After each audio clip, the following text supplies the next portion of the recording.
shield you. Okay, let's call the meeting of January the 17th, court meeting to order. Will I call the roll? Judge R.D. Dot Marshall. Here. County Treasurer David Lane. Here. County Attorney Keith Bartley. Magistrate District Number 1, John Goble. Present. Magistrate District Number 2, Hattie Owens. Here. Magistrate District Number 3, Warren Jarrell. Here. Magistrate District Number 4, Ronnie Akers. Here. Thank you, Brother Chris. Let us all stand for a word of opening prayer and remain standing for the pledge to the flag. I'll ask Brother Cheyenne McKinney, our jailer, to give this prayer. Let us pray. Most kind, gracious Heavenly Father, Lord, we come to you at this time just thanking you for another day of life you've given us, Lord. We thank you for all the blessings you pour down upon us. Lord, I pray for this court here today, for each official here. We thank you for the opportunity to be here to serve the people of this county. And we just pray that you'll give us wisdom, and the things that we do here today, Lord, would be for the good of the people, and most of all, they would glorify you. So, Lord, just be with us, go with us, lead, guide, and direct us in all that we do. For it's in your precious name we pray. Amen. Amen. Let us pledge the flag. I pledge allegiance to the flag of the United States of America and to the republic for which it stands, one nation, under God, indivisible, with liberty and justice for all. May be seated.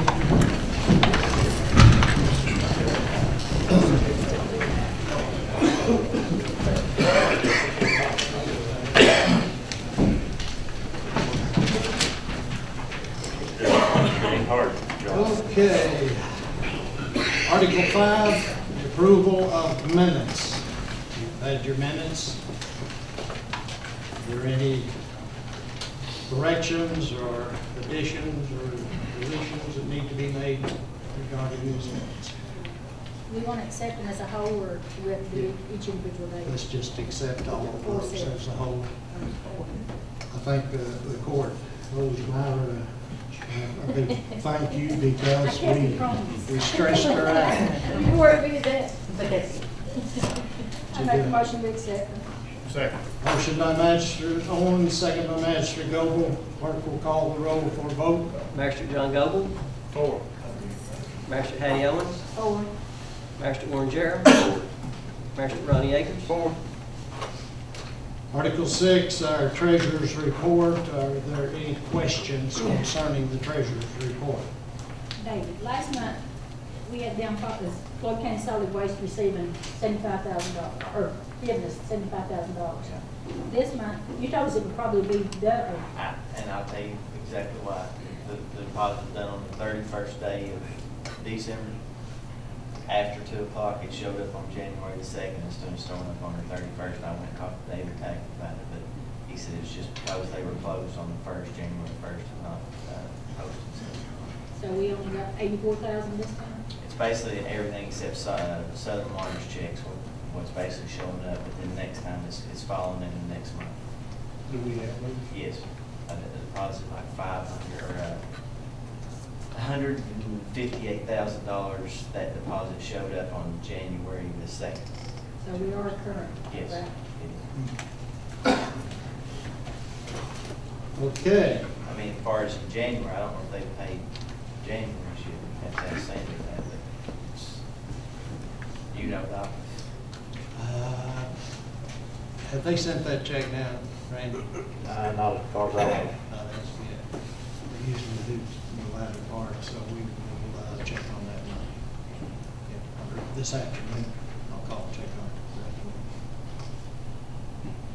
on it. Okay. Article 7, the jail report.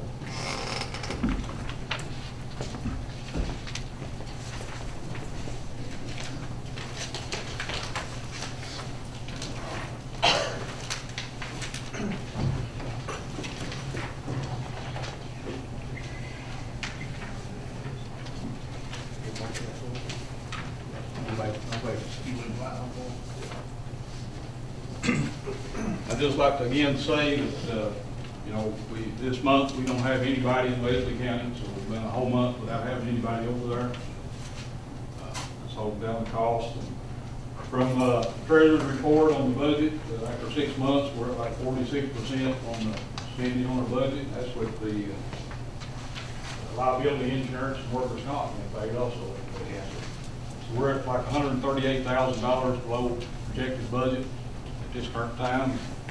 You'll see a little later from the proposals we got from food and health, we can save quite a bit more. You said we didn't have anybody in Fiscal County. We've got anybody in Pike County and the surrounding counties. We do have some in Pike County, but we don't, those are like in SAP programs, drug rehab programs, so they don't charge us for that. That's paid by the state.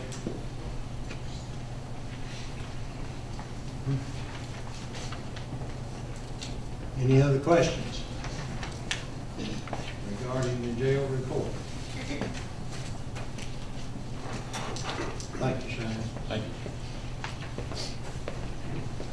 Okay, Article 8 is our electrical report. That was given to us yesterday afternoon. And, you have it, it picks up October, November, December, three months there. Motion. Second. Motion by Magistrate Goble, second by Magistrate Gerald. Clerk will call the roll for the vote. Magistrate John Goodwin. 4. Magistrate Hattie Owens. 4. Magistrate Warren Jarrett. 4. Magistrate Ronnie Akins. 4. Okay, Article 9 is our E911 report. We have a representative here. Jim, do you know when the next 911 meeting is? I think we're going to have a meeting in February. February? Make sure they're informed the next time. Who's on at this time of year? You mean John's doing it? I believe it. Well, I know it's either you or Warren. I'm almost sure it may be you. We'll check and I'll let you know. Okay. Yeah. We'll let you know. Might check on that, Jim. Ask Bill, the magistrate that is for this year. Okay. Article 10 is our property surplus conditions. I just wanted David to kind of touch on a couple of the things that we're going to be doing. Well, the court elected to sell surplus equipment and vehicles at the county garage. You've contracted Jim Gamble to do the sale. It's happening on February the 1st, and they're still looking for a list. I don't know exactly the final list of how much is going to be sold, but it's 13, 14 units or something you told me. Yeah. It's in our minutes. Yeah. But I still don't have a list of it, so I Mike can't. is, as of yesterday, is still working on the list. It's in our minutes. I don't You want a copy of it? know. But the two pieces of property that the court selected to sell is the one over by Kirk Law Office, hillside property. According to the auctioneer, really didn't necessarily want a reserve set on it, but as far as the larger parcel property at Martin, at the Martin Community Center, he even suggested a 75% reserve of the appraised value to be set at a reserve, so it's not an absolute auction, so that you don't have to sell it. It's 75% of the appraised value. We had court contracted Hans Clearly to do the appraisals, and then we also got Marty Johnson, or Marty Osborne to do the title checks on both parcel properties, so both of them ready to be sold. As far as the tourism building, the ad building, Judge and I called the finance cabinet, thought we'd say we'd get something worked out, but upper management said no to that, so the judge put in a call to the governor and spoke to Larry Bond. Larry Bond, Chief of Staff. and he's supposed to get back with us. He is working on that piece of property. I'm hoping to get something back. Hopefully this maybe today, a week ago. And the reason being for us selling this property over here is that we have several people that are interested in it for economic development. And that's what we just went to a conference in Pikeville, the SOAR conference, to employ people and to improve economic conditions in Floyd County. So it's one of the reasons, and also to benefit financially. So we should hopefully hear back on that. But the other two pieces will be auctioned on February 1. And their ads to be run again in the newspapers. Yes. But I don't know, Judge, if you need We need a motion. A motion, a second, setting 75% of reserve. I think we ought to do that, setting 75% reserve on the Martin Community Center. Motion. Second. Motion by Magistrate Akers, second by Magistrate Goble. Clerk will call the roll for vote. Magistrate John Goble, For. Magistrate Hattie Owens, Against. Magistrate Warren Jarrett, Magistrate Ronnie Akers, 4. Magistrate Marshall, 4.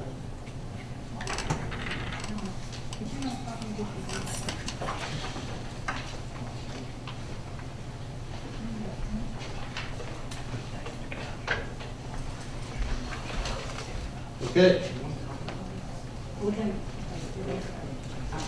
Time on what time they're going to sell them be? 10 o'clock at the county garage and 1 o'clock here at the courthouse. And if need be, if we need to move from the courthouse after that to go to the property at Martin, we have been told that that is possible. We can do that.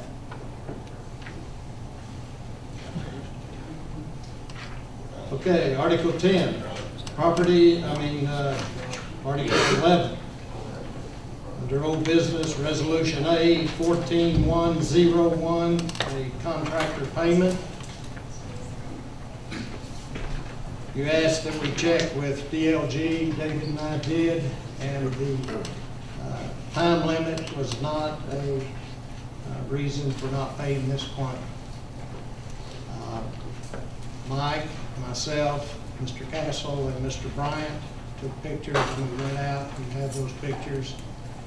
This work was done, and I am making a motion that C Construction be paid for their services rendered. The invoices have been turned in.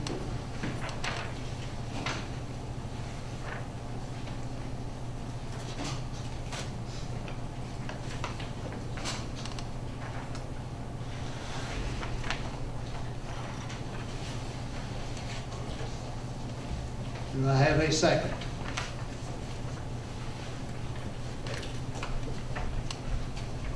Okay. Hearing none, then Resolution A 14101, payment to CNC Construction dies for lack of a second. Resolution B 14102. This is also a contractor payment to CK Enterprises, the amount for $6,993. This was Project 107, House Bill 1 for courthouse renovation. I also will make that motion that CK Enterprises be paid for services rendered. And this was a cold severance money project.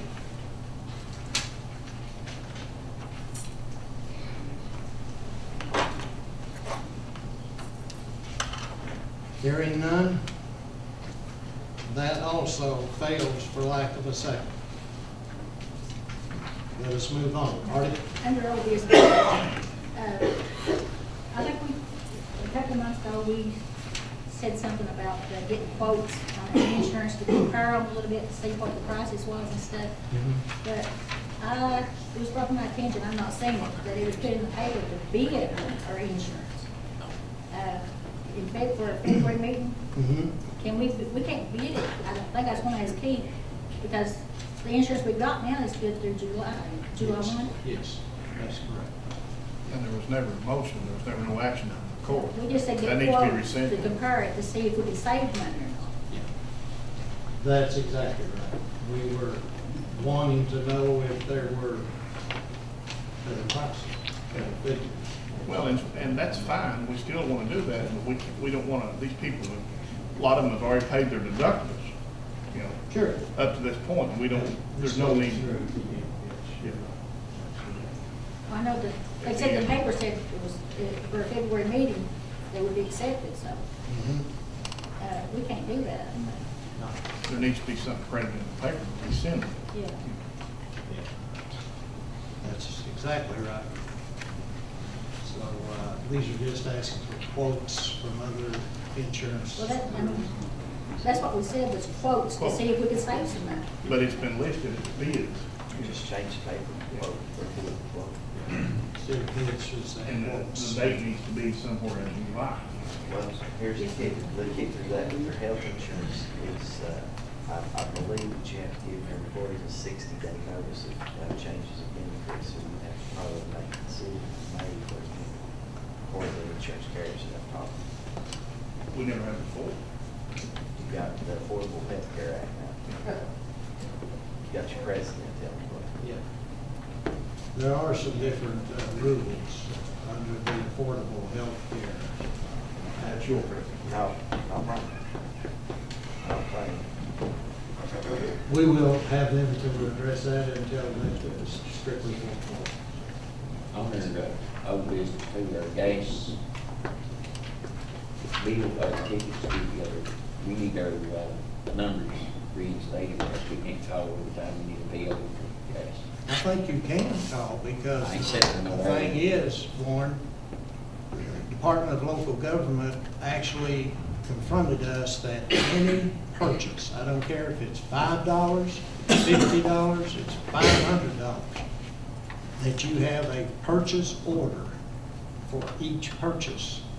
And Why couldn't you ain't done that before I'm then? just trying, that's because we've done it as usual. Well, I'm gonna make a motion that I get mine back.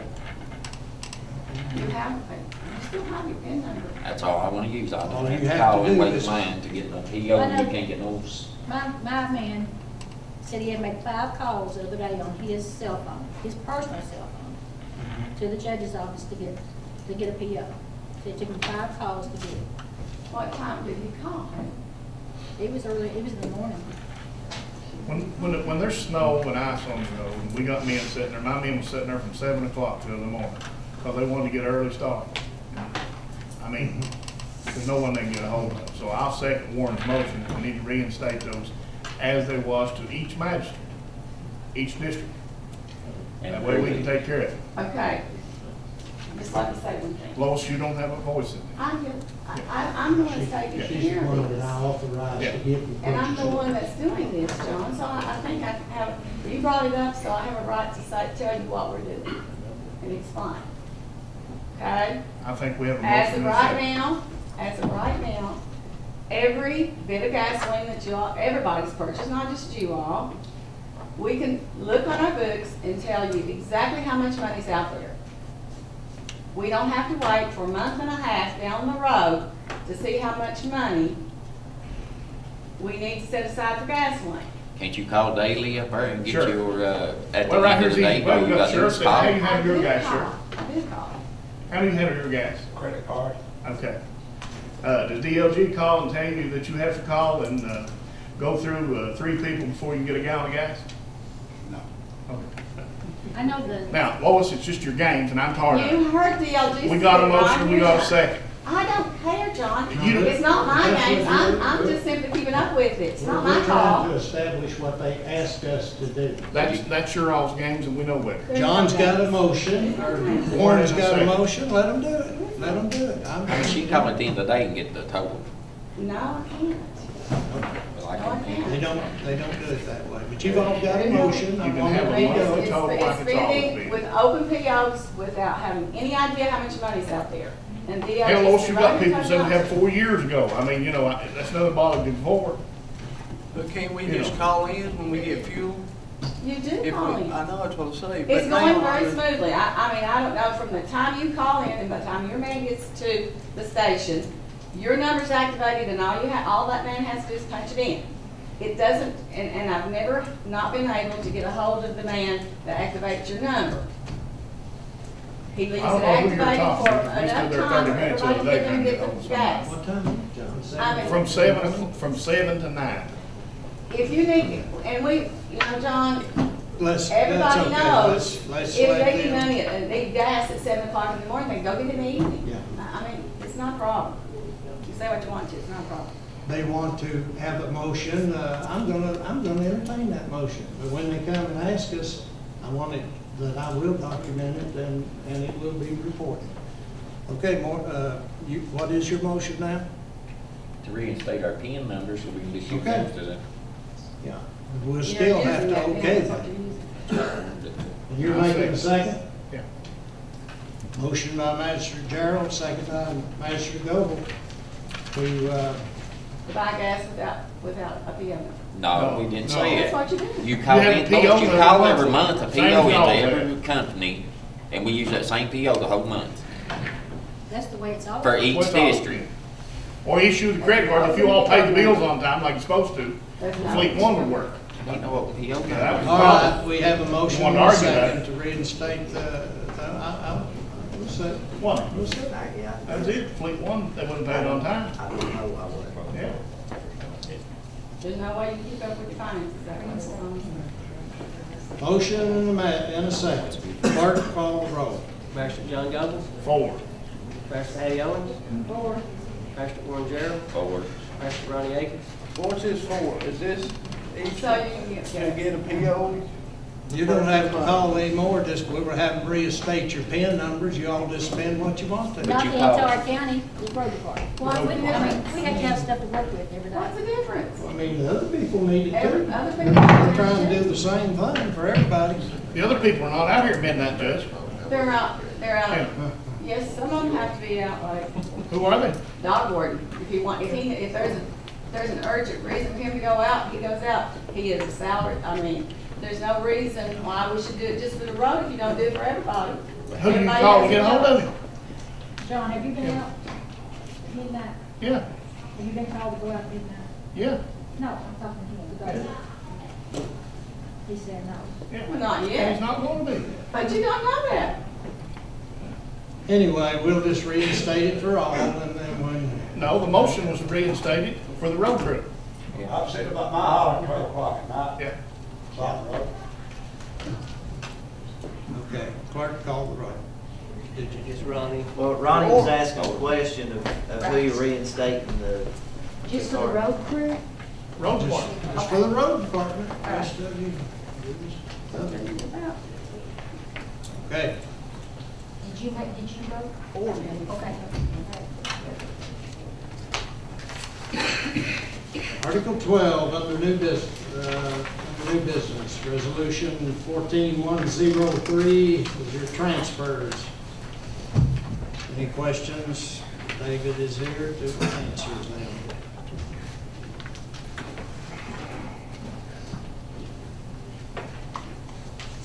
Motion. Second. Motion by Magistrate Noble, seconded by Magistrate Akers. Clerk will call the roll for a vote. Master John Gobles, 4. Master Hattie Owens, Forward. Master Warren Gerald, Forward. Master Ronnie Akins. Resolution B, 14104, professional food service contract for the creator. You all had a copy. Don't we have someone here, Judge, to talk about that this morning? No, he's here from the healthcare provider. The other group. Keith already looked at the contract. Keith looked at it, thought it was, he didn't see anything that wasn't. It's something that we can save a considerable amount of money for this county, and the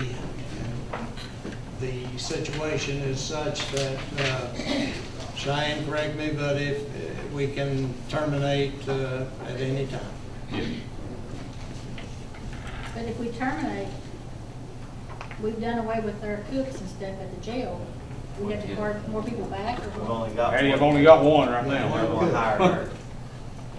He's gonna hire her, she's willing for that. Well, I don't know if she will, but I mean, that's his. Yeah. She okay with that? Yeah, they would interview her and hire her if that's what they feel, you know, I can recommend that. If they want to hire her, they would.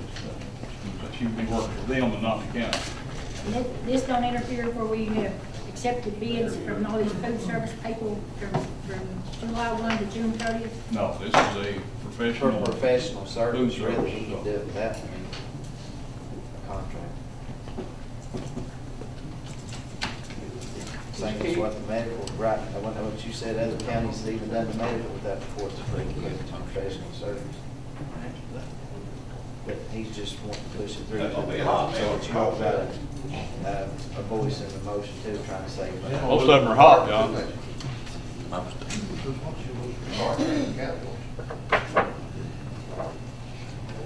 You wanna wait till this Keith comes? You wanna move it, let's let us go to the end of the meeting, if see if he comes. Well, we could table it till if he comes and see whether he's that anxious. Didn't he tell us? Yeah, I talked to Keith, but I mean, we waited, it talked to doesn't matter, him, whatever they want but to do. you want to hear from him, that's fine. That'd be fine. He's We'll reviewed. table it till the county attorney makes it, okay? Okay. Resolution C 14105, Health Services Agreement with the jail.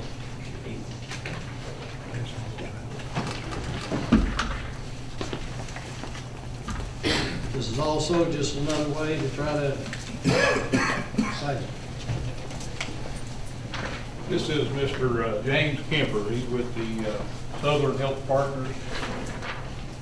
He'll speak to you and answer any questions you have. I appreciate the consideration the court having here today, and if you have any questions, this, I met with the judge and treasurer and Cheyenne, what, 2 or 3 weeks ago, yeah.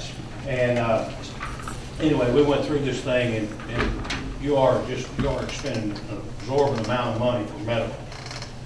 Let me say the Southern Health Partners we're in 30 jails in Kentucky. We're in over 200 jails in 13 different states that we do business in. Adjoining county here, we have Pike County. We've been in there for several years now with those folks. But what we have proposed here, I think currently you budgeted, I believe it was $139,000, and you've added on an additional $83,000. To date, I believe you've spent about $167,000 is what your finances show. We're proposing that we can come in here and provide a medical service to the jail with a nurse working 5 hours per day, 5 days a week. We'll also be contracted with a doctor that will come in once a month to perform sick calls that the nurse sets up for that. We can do that for our proposal. We can do it for $123,000 per year. You're going to say, how can you do it that cheap when it's costing us that? What happens in a lot of your jails? Let me kind of back up a little and give you a little history myself. I was a jailer in Franklin County, and I contracted with this company in 2002, I believe it was. And so I know firsthand, you know, what the jails are dealing with on a day-to-day basis. So with that nurse being there, we're going to provide probably 90% of the coverage in-house.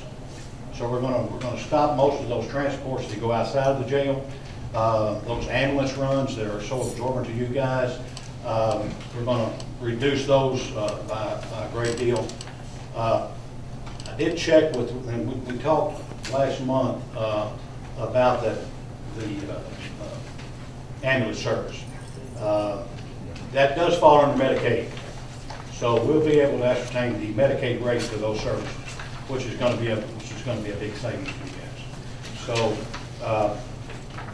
you know, let's go through here if you want to, and I can tell you what we're going to cover, what our responsibility is, and what the county's responsibility. You'll go to page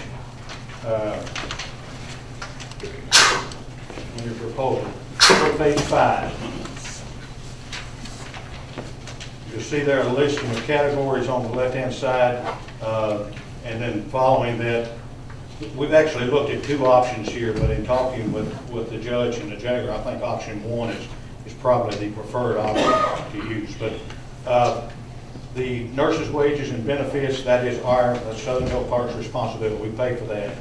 We pay for the doctor or the director on site.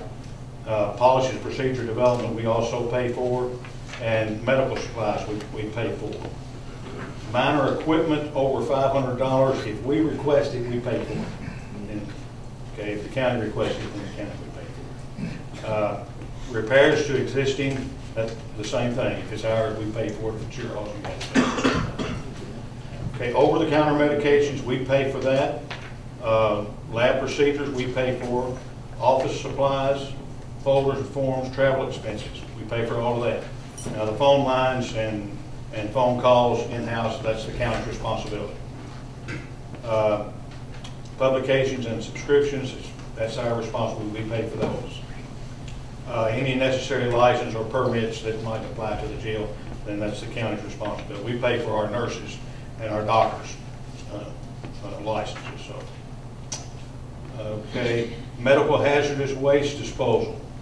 We pay for that, but we use our contract provider for that. And we have a provider in the area that we do that does business there in Pike County. Emergency kits and restocking, that's the county. That's just like first aid kits throughout the jail. You might have one in the control room, whatever. That's the county's responsibility. All required insurances is offered is our responsibility. We pay for administrative services, cell phones, fax machines. We pay for that. Training for officers in the jail on various topics. Let me reiterate a little bit about the training. There's some training that we'll do to verify what our responsibility is and what the staff's responsibility. There's also first aid training that we do that is free to the county. So I don't know what you're doing now. Maybe the health department's doing it, or you're sending it out, or having somebody come in. But we can do that. Our nurse can do that also. So that's save you some money on that thing. Now we have a cost pool figured into this contract, and it's a $30,000 cost pool. If you'll go over, well, let's finish up on this page before we get into that, and then we'll get into that cost pool. But you see there, off-site medical. There is a cost pool. There's a limit to what we'll pay. Anything off-site, there's a limit. Okay, and then if you exceed that limit, then the county is responsible to pay that at 100%. The limit, by the way, is $30,000, and we'll talk a little bit more about that in just a second. Under that would be off-site mental health services, X-rays, off-site and on-site. We will pay for prescription medication, okay, so that's not figured into the cost pool. We'll pay for all prescriptions,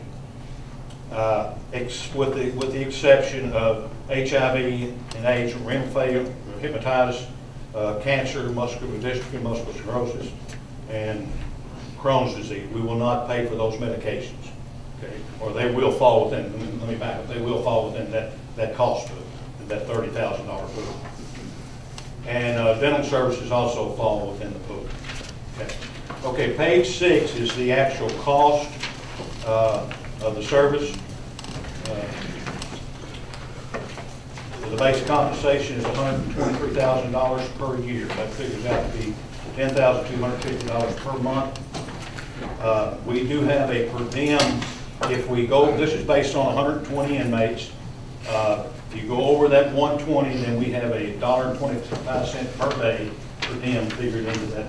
That would be additional.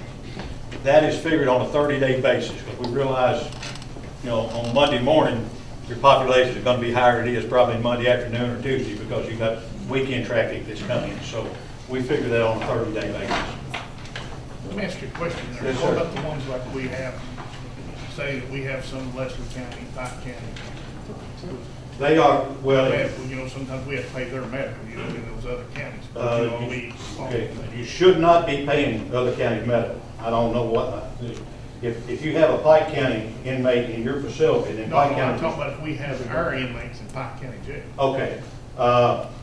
They're still your responsibility. They're your inmates. What would you all be taking care of? Yeah, that would come out, but yeah, because they're your inmate. It would come out, it come out of the cost pool, I guess. Yeah, because, no, it might come out of cost pool anytime. not 100% sure on that. Well, see, that, you know, because like I said, of course, we don't have any there, like Shane said, we have in Leslie County and several other counties. Oh, we would pay that because they're Floyd County inmates. We would pay them that. Yes, we would. Any other questions here? I'm going to say stop here. If you have a question, feel free. But now, you're not gonna go to Leslie County, your nurse is not gonna go over there? No. Our nurse is not going to go there, but whatever the cost is for that is provided by Leslie County would come out of it. Come out. Right. They actually have a nurse in Leslie County, okay, and the same thing in Pike County. They'll provide the service we would pay.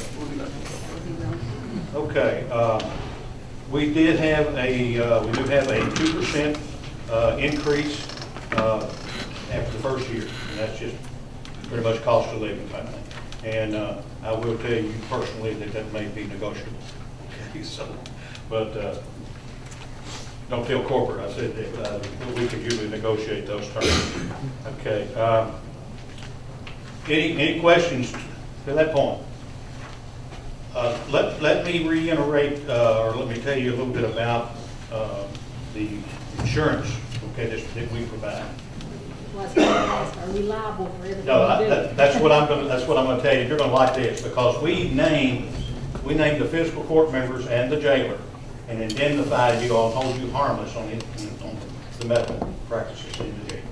So that is a huge benefit. As I said, I was a jailer in Griffin County, and I was the first jailer in the state to contract medical services. And my reasoning was because I was getting sued every time I turned around, it seemed like, I met probably the biggest liability that you have in jails is medical. So my county attorney, I'll never forget his words and forgive my quote, but he says it's the best damn thing you ever did for the county. And I would have to agree because I went from all of those lawsuits to nearly nothing. So, and then the lawsuits that followed, our company, Southern Health Partners, took the lead on those. So that's a huge benefit. We have a $1 million per claim on a $5 million average. So, any questions so far? There's a listing in the back here, on the back part of your proposal. There's actually a map, a Kentucky map, that shows those counties that we're in currently, and also a listing, telephone listing of all the jails and populations that we have. So,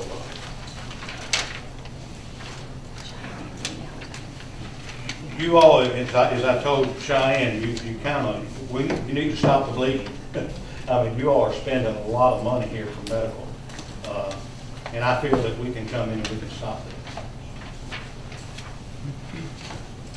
Any other questions? I have not talked to him. I've actually looked at their proposed contract, and I know that we spent more in 5 months, the first 5 months of this fiscal year, on medical bills for prisoners than what his contract cost. Now, that doesn't mean that we wouldn't have more medical expenses over and above his contract if you had, some significant problems, maybe hospitalized for long-term stuff. But certainly the numbers look good. I'm Keith Bartlett, by the way, I'm sorry.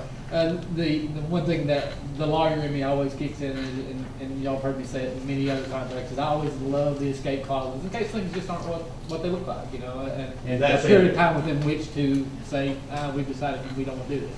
That's in there. There's a 60, 90-day clause in there that we can get out of, or you get out of. And it cuts both ways. Yeah, I have no problem with that whatsoever. You all may decide you don't want to be a police officer. I understand. We have had a great deal of success in the counties that we're in. I did talk to Rodney, and he has been very pleased as far as the way things went in Pike County. Okay. You have talked to Rodney? He's been very pleased with it. He's really, to me, improved Eastern Kentucky. He's the only county. Now, I think people from Harlan, Whitley, and Laurel, if you'll ask him, I'd argue they're in Eastern. To me, the true Eastern Kentucky, the border areas between Virginia and West Virginia, Pike County's the only county that have, and no Rodney known him forever, and Bill Pepper called him, asking, and he said he's been very good. Any other questions? If not, do I have a motion? If we agree to this, do you need time to look at the contract, or do you want to? Actually, I think that the copy, you already have a copy of the I do, contract. I do. It's like I said before, there's nothing there from a legal standpoint that looks anything out of the ordinary for contracts whatsoever. It's one of those things, and I would say this about the food service contract too. They both appear to be, at least on their face, very good deals. You get into them, if they're not as good as we thought. That's why you have those escape clauses, so you can back up and say, no, change mine. This wouldn't interfere, because we don't actually have a nurse now, so it wouldn't interfere with any of our employees in the jail. I think you have a part-time nurse. We do have a part-time nurse, and I've talked to her, and she only works, it's only a part-time job, so she understands the situation. She's okay with it. So. If it passes today, how soon? She understands what, Shane? She understands that they will be coming in and she will not be employed anymore. And I explained to her it had nothing to do with her services or anything. We were just trying to save money for the county. February 1, yes, we looked at that, and I mean, we're 2 weeks out, and we can have some, we can have things. Question two, that would be billed, you say $10,250 a month, and that would be billed annually, or that would be billed? No, that's monthly. Yeah, so we pay all. Yeah, by the way, Treasurer, we pay all the bills. So any medical bills that come in, our people take care of that. So that takes most of our financial officers like that, because it takes a load off of you. You'll get copies of those, but we actually pay the bills. That's 123 grand in a year, a lot of money. We spent 153 grand the first 5 months of this fiscal year on that. So, 7 months short of what their contract would call for, and $30,000 higher already. What did you look at the bills we got today? I'm just counting the first 5 months, so I'm sure it's considerably higher.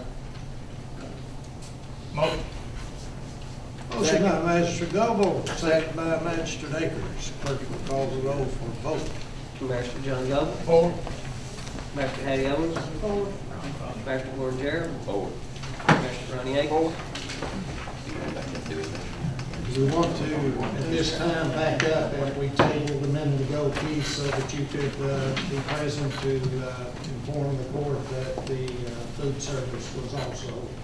Yeah, and I apologize, I'm in Judge Harris's court, and he was running a little late this morning, and things were bogged down over there. But the food service contract is very similar to this. Certainly from the face of the document, it appears to be a good deal. Can it save us $60,000, $70,000? There is no way to truly know that unless you try.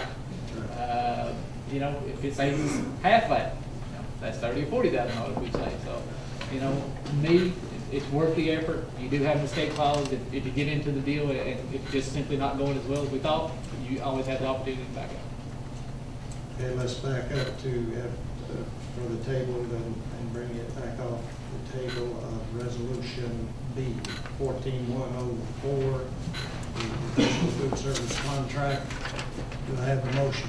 Judge, before we do, the sheriff brought a question up there a while ago on that, and nobody answered it, I don't believe. Shane, is that hot meals? Yeah. You have to serve one hot meal a day.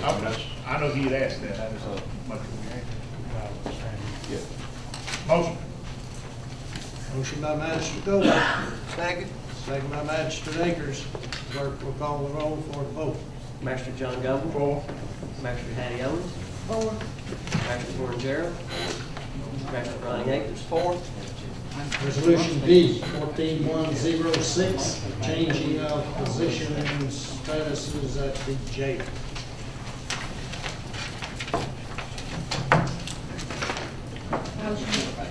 Motion by Magistrate Owens. Second. Second by Magistrate Akers. Clerk will call the roll for vote. Master John Goble. Four. Master Hattie Owens. Master Floyd Gerald. Master Ronnie Akers. Resolution E, 14107, House Bill 265, request for disbursement for the Herald sewer project in Phase 3. Brenda is here, I think, and Jeff, if there's any questions regarding that. Basically, Summit Engineering has submitted plans and got approval from the Division of Water. For the grant, they're allowed to access up to 50% of the design fees. So that's what we paid for out of the cost center. So how, everybody else online on the? We've submitted all the funding applications and we're waiting to hear back from those. Okay. I'll make a motion. Motion by Magistrate Akers, second by Magistrate Gerald. Clerk will call the roll for vote. Magistrate John Goble, For. Magistrate Hattie Owens, Four. Magistrate Warren Gerald, Magistrate Johnny Akers. Oh. Resolution F, 14108, deals with our claims.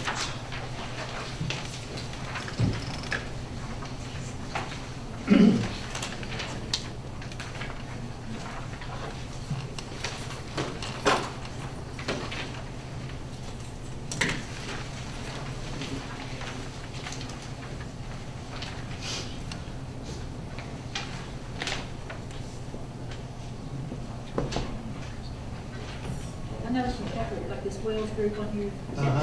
That's RCS Lower project. Doty, you ever know the Upper Doty, I'm sorry, I For think. several. All It's a two. combination of Doty, I think. Doty and Steel Creek. That'd be real close, right? Yes. Is that, Actually, we're getting ready to receive the check on that. We're informed of We that. finished that up yesterday. Yeah. They're inspecting Yeah, it today. Lower Doty was complete. He's taking his final pictures today, the inspect bills. He said we can go ahead and submit our bills today, this evening or Tuesday. Yeah. Have you got them all in? I mean, You got some of them, I'm not got them there, I got them with me, I got to do the men's time. We've been pushing that pretty good. He said that if we go ahead and get it submitted, it'll be closed out. That it's there. That's what that is with the Wells group. Hattie, on the Lower Doty, is just Wells Road and Mountain Aggregates. That's the only vendors we got. Here's some of them. Here's what I've got right now. But there's a couple more concrete ones that they done yesterday. There, George is picking the bills up there. So I have them. I was just making sure there wasn't anything else. That's it. I got a typo on the first page, halfway down, King Supply for $92.33, that should be 50.80, not 85.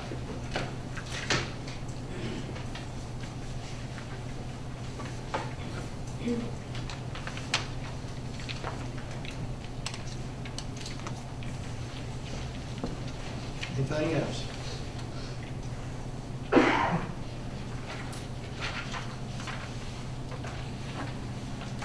Do I have a motion? Motion.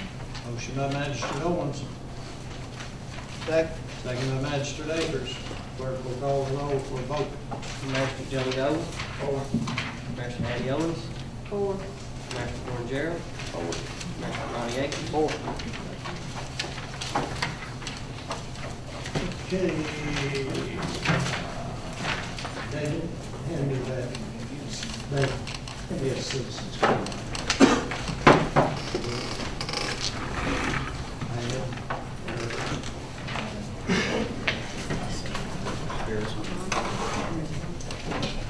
If anyone hasn't signed the list here, please do so. Going back to where they made motions for the Cardinal Country Store pin numbers, while they're doing that, they said road crew only. Does that include the garage also to be open? Yeah. Road Department. Just the road department, the O2s.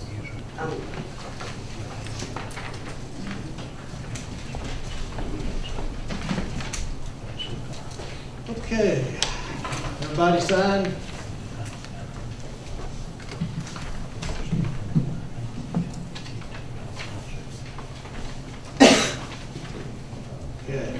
one is Steve Montgomery. One thing I had, on the food service contract, was that put out for bid, or was that just awarded to a company? It didn't have to be bid. It was not bid at all? Okay. Do you know who owns that company? Joel Broadwell, president of that company. Okay. All right, thank you.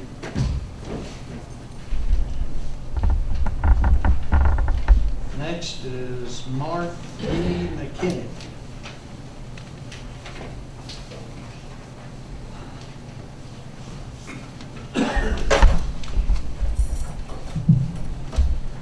Hello. I reside in the town of Martin, and I would just like to first of all say that I'm not here to make friends.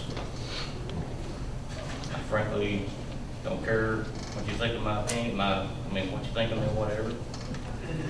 But two things I want to talk about. First one is I'm a concerned citizen, and even though I do live in town and we have a good police force, but for the rest of the county, my concern is the sheriff's department not being there.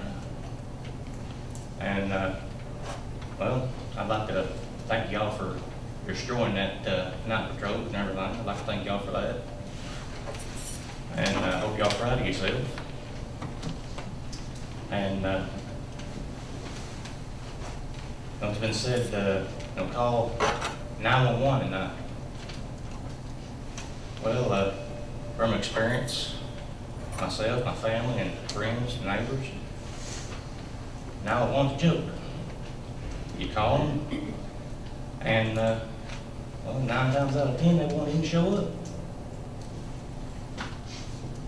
And I just think it's a shame that the only constitutionally recognized law enforcement agency in the country, the Sheriff's Department, has been slapped in the face like y'all done.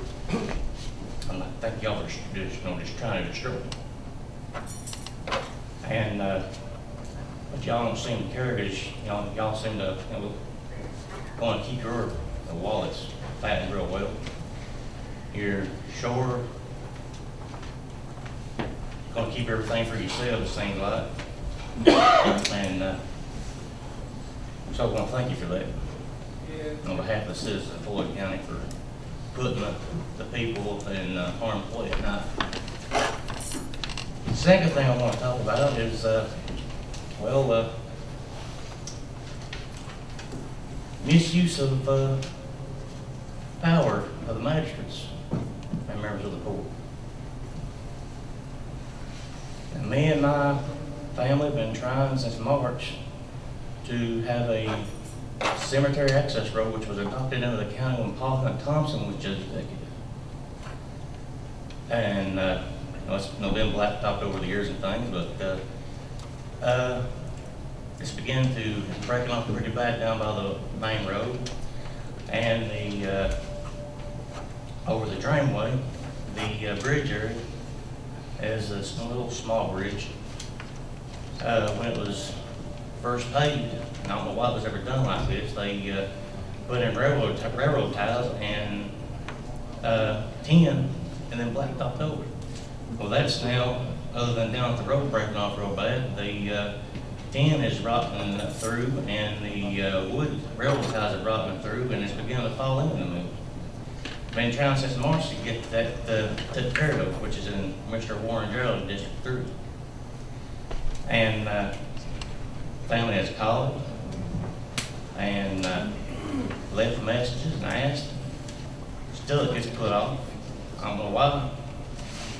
But seems like he can go up and gravel people's private driveways, blacktop people's private driveways, which I do think is a clear violation of his office.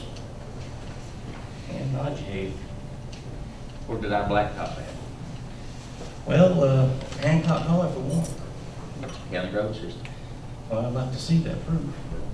Good.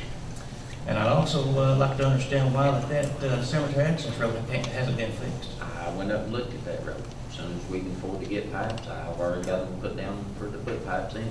Well, you know, you could afford a lot if y'all quit popping some of it. I mean, you want to cut everything out on the sheriff's department, but y'all don't want to take a cut and pay and donate it back to the county.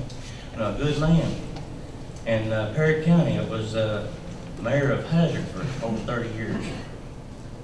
His whole time in office, he never took one paycheck because he felt he was there to serve the people. And I've remained silent all these years and everything, but I've finally come to the conclusion that I don't care no more. I'm gonna voice my opinions, and they'll be heard. In my opinion, the federal court is total malfeasance, misfeasance, and neglect of your office. And I've got photos here, even an audio recording stating that Mr. Warren Gerald brought a load of gravel and put on the driveway of the Baca family. And was noted on record that it was used on the county cemetery road. Ain't that the same road you're talking about needs the pipes, the cemetery, up there and going around Yes, the park cemetery. That's in the county. I mean, we've always took care of it. Well, it's falling apart.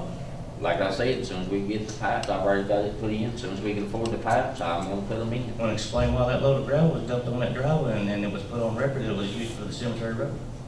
Up in the head, I did. That goes blacktop, and then you're going around to the cemetery road. That's where the gravels was put at. The gravel was dumped in the driveway of the box. I didn't dump no gravels, no gravel.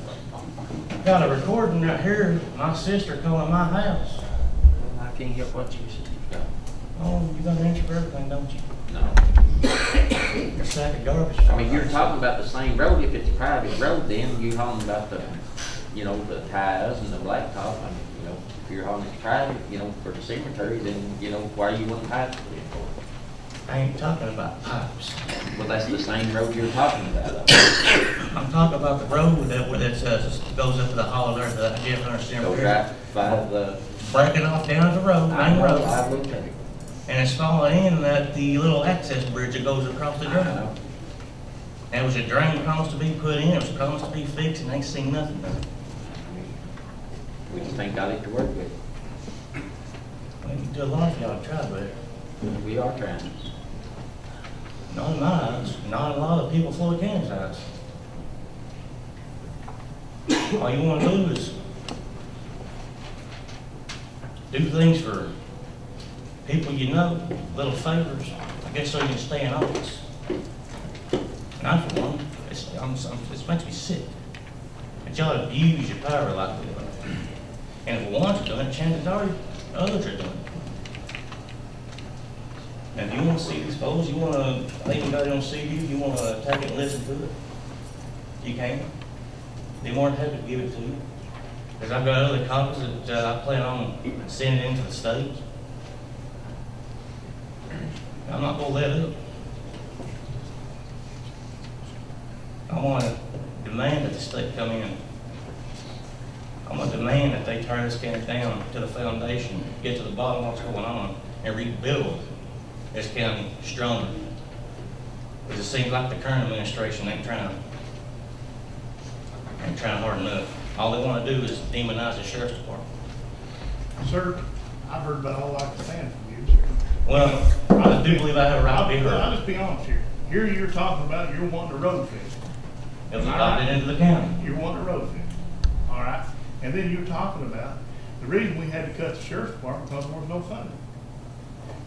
Our funding has been cut from the state and the federal. And I have understanding from listening to you talk that you don't know how the system works.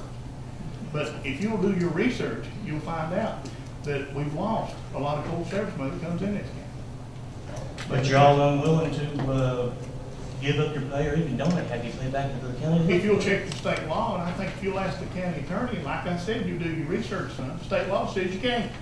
You can donate. You can donate, and we do. I do myself a whole lot.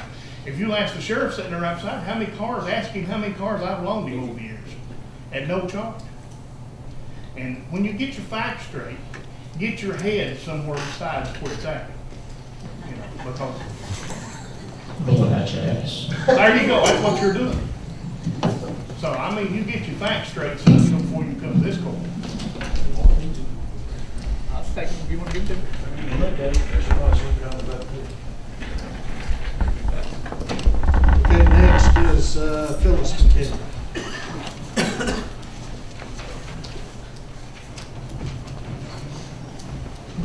First of all, Mr. Gobble, an employee of the courthouse, they are employed her now, but I won't call her name. They said that you had made a statement that potholes was more important than the sheriff department. I don't know how you figure that out. And I do support what my son said, because he does a lot of research. He knows what he's talking about.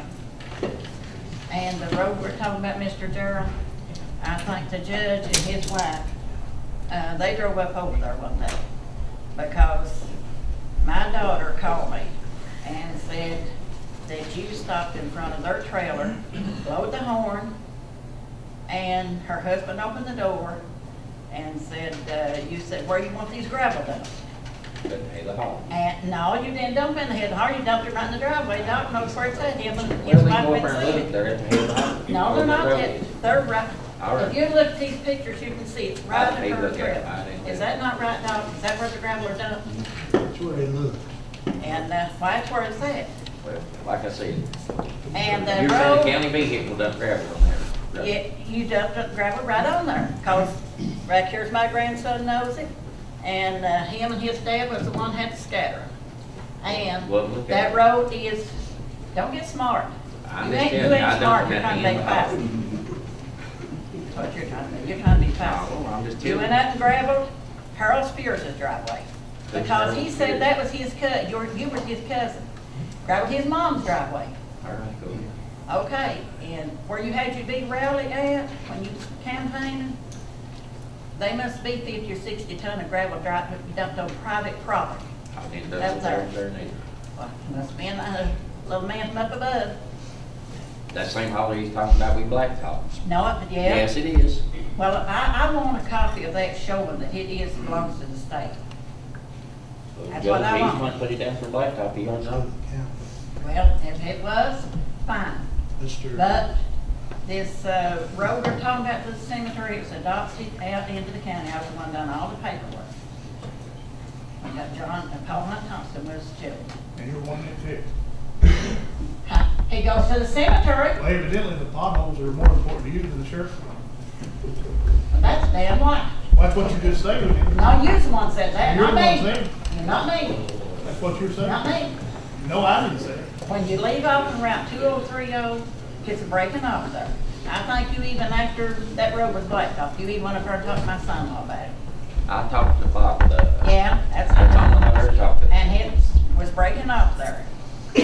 And you went up and looked at the little crossing at the little, where the bridge is at. You said you'd look into it, I did. but you never have done We anything. ain't got nothing to work You with. told my grandson at J.C. Penney when they had their Black Friday sale, you would be there on Monday to work on that. Well, that was the Monday before Christmas. When he told me that, I said, that's another Well, they black come lie. inside, they can't get no pipes and nothing. Well, you got them for up there at the, where it was blacktop. You put 2 pipes in there. Because you told my son-in-law they were following. Well, you're saying to me, Where'd you get that I mean, money he at? okays everything too here, you know. Do what? The judge okays when we blacktop and put the blacktop the pipes. But you can't get it okay to fix that cemetery road. Well, you wouldn't get it done. I don't think that's correct. I mean, when you call in, you, well, go ahead. You're saying you're giving to me now, I'll take one. I'm not saying that. Well, if he's giving to me, I'll go to me. Well, it needs to be done. I know it needs to be done. And Bill Wright from Arkansas told me that they had been 3 driveways that we blacktopped over there. And I said, well, how private driveway? And I said, how can they do that? She said, because one of them is employed by the county. And I said, well, I said, the funny thing to me, they can do something, you know, where their employees work for them, but they can't do nothing nowhere else. Where's that money come from? I'll even ask Judge, he's one blacktop. On the 3 private driveways on, if people needing a holler on Arkansas. He's a private judge. People being hollow, it's not. Road up there. This is driveways that went right up the hill, she said. I don't know nothing about that. Well, you ain't gonna tell it if you do know it. Let me tell you something. My God, you gonna admit to your wrongdoings? He I puts wouldn't down, either. hold on, he puts down the roads for the blacktop. What are you asking me for? He's the one that puts them down and he's oversees the blacktop, so ask him. What about all these, what about the driveways? Who would black the driveway? Blacktop or I didn't driveway? say blacktop driveway, I was talking about gravel. You said blacktop. I said, what about the driveways? I don't know. Well, what about the gravel that you dumped and I didn't do it. you dumped it? You're gonna call my daughter and her family a liar. When If they said I dumped them on private drive, yes. You want to call Harold Spears and your cousin a liar too? Yep, if he said, You're a sack goer. I tell you what, now, this is just, because you know good and well you dumped those gravel there. Ain't been any to lie about it. You dumped them there. The recording plainly states that. My daughter called and said, need gravels for the cemetery. no, no, no. It should have been. Well, how could you gravel a cemetery road as blacktop? It was blacktop back in You're the saying nineties. it's blacktopped all the way up and where it goes around. It is not, like, it goes up there and it quits and go on around to the cemetery. No, no, no. It Well, goes all the way up to the back gate. So Judge, you can have, you know it does. Judge went up there and looked at it, and his wife went up there and looked at it. That's where her family was buried. You're saying it's all, it ain't blacktop all the way. Blacktop all the way up. Out to the end of it. About where were they parked at now? Is that blacktop too, where they all park at up there to the head? They park on plain, I mean, it's not blacktop or anything where they park. It's No, on great. grass or whatever. That's where they park. What few gravels in the head of that holler, me and my daughter, when she lived up there and I lived up there, we bought those gravel ourselves. When Eddie Cotter was in magistrate, he offered to come and spread them for him. We sprayed them ourselves. That's how long the gravel's been there.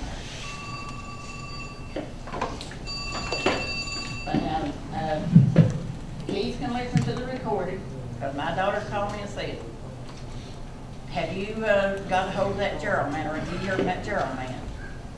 Said, because I was asleep, I didn't hear the answer the phone. She said, he just come and blowed the horn, and my husband went out to see who it was. He said, where you want these gravel dumped at? Said he didn't spread them, but he dumped them. And when I reported to Judge Marshall, he said, well, he noted that he put them on the Jeff Hunter Cemetery Road. So after that's when they come up there and seen that it was blacktop. You can't gravel a blacktop road, but you sure put them right there in the driveway. Where do they park at? Yes. Didn't you all have a funeral when I brought that? No, that no, head no, up we on? hadn't had a funeral in several months. That was not for no funeral. That was too. No, it was not for no funeral. That was My a son-in-law funeral. attended your big rally, and I think that's how it come about. I don't know about that. I ain't had no rally. Yes, you did. You got it when you was running to get elected for office. That's You been had it 4 up years there. ago. Huh? That's 4 years ago. I know that. I know that. And that's where a whole lot of other gravel's at. But now you absolutely, and you'll not call my family a liar because You said I dumped them on private drive. well, we'll just see what the state's got to say about it. See it? We'll see what the state's got to say about it when they get all their information. And we will get a copy of that road to see if it has been adopted in. If it's been adopted into the county, fine. Because I like to see everybody have a good road. But I don't like this sneaking around and doing this, that, and other for votes. And I could bring up a lot more stuff too. But when you was running, that you told people, if you will vote for me, I'll do this, that, and the other. But I don't want to bring them into it. It's not going to solve the problem. But I hope, pray to God above, come election day, people in our district opens their eyes and not their mouth. Hold them out. And talking about having to shut down the cut the sheriff's department down. If over a year ago, you knew that this county was going under, why wasn't there some cutbacks, a lot of cutbacks made? The courthouse is overstaffed for one thing. And I think then there's not an office in this courthouse that could run, they should only need at least 3 people. But you've got to run no total one. And another thing too, talking about 911, this incident happened first part of last year. My daughter-in-law was broken into. She went to pick up her little boy and she got home about 3:30.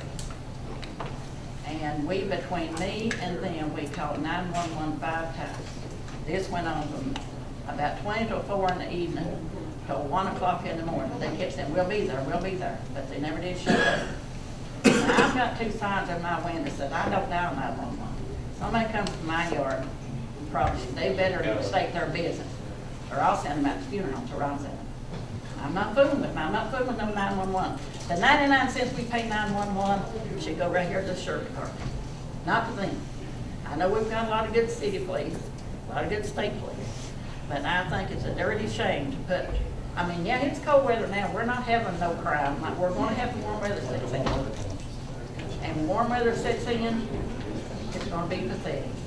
And who are we going to call? We've got nobody. But now, I just think it's a dirty shame the way things are going and all. And when the state comes in, Mr. Gerald, or Warren Gerald, you may have to meet with my family and tell them face to face that they're a liar. Right. I don't think you'll get too far with it though. All right. And I just think the county needs to roll up her sleeves, start digging down deep and seeing what has caused this county to go under like it has, and try to build our sheriff department up. I know not only me, but everybody else, you know, they look up to their sheriff department because they all know how hard it is to get anybody else. City police is limited. State police can't take care of everybody. And the sheriff department, before they were cut back, you called in, they was there. But now, you sure have, Mr. Gerald, you have done a lot of wrong things. You have done a lot of wrong things. And to say that you did not dump them gravel there was no funeral coming, no nothing, because like I said, I was recording right there what my daughter-in-law stated. And she does not lie about it either. And if the Jeff Hunter Cemetery Road is ever anything done with it, I'll make pictures and bring it back to the court.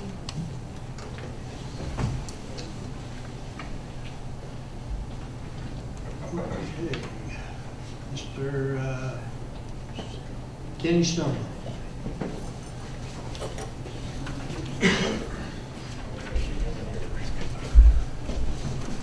Judge, I'm here today in behalf of CK Enterprises, which is my mother, that has put a lot of money in on the bank job and stuff out there. Before we done the bathrooms downstairs, we had a meeting in your office. Y'all was getting ready to have a meeting that day.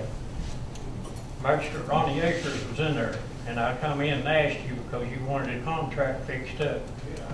Daryl's Construction gave us a contract to do those bathrooms. I come in and asked you if it had to come before the fiscal court. Ronnie Akers was in there. You asked Ronnie, said, is money put aside for renovation of the courthouse? Mr. Akers said, no, you don't have to bring it before the court because that's renovation for the courthouse. Well, Gerald's Construction got it. They got paid for it.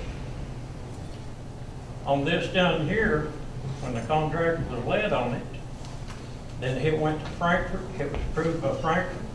I think Big Cindy had approved it. Now the money's tied up. The check's laying in there. It's not been paid, and they keep putting it off. Why can't you pay my mom her money?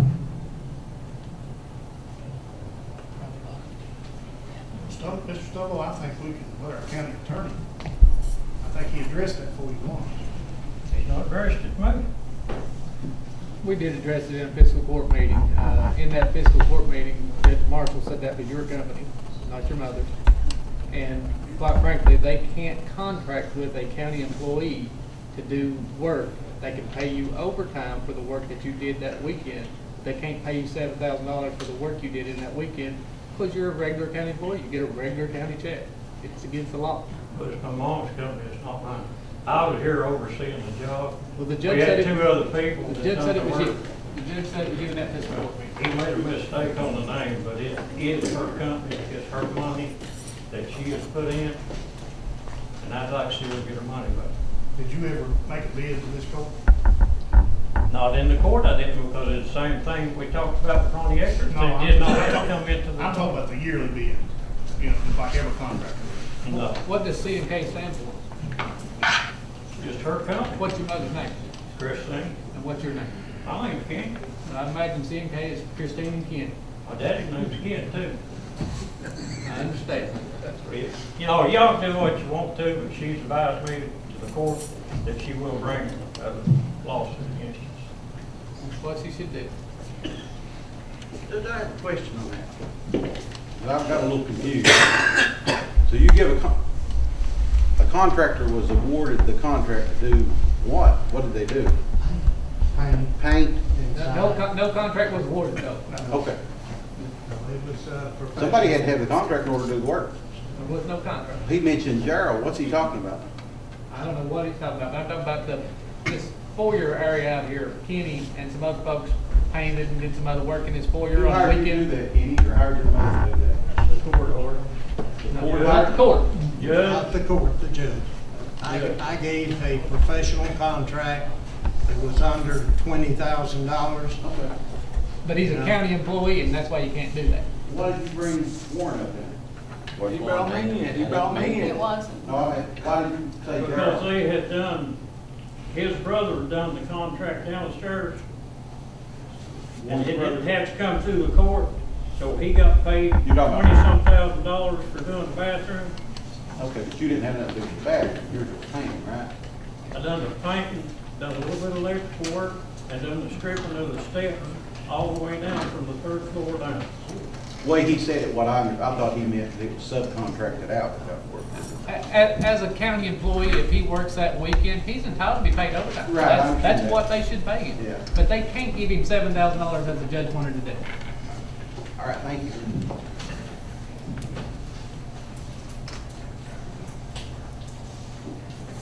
Okay. Sherry B. Allen.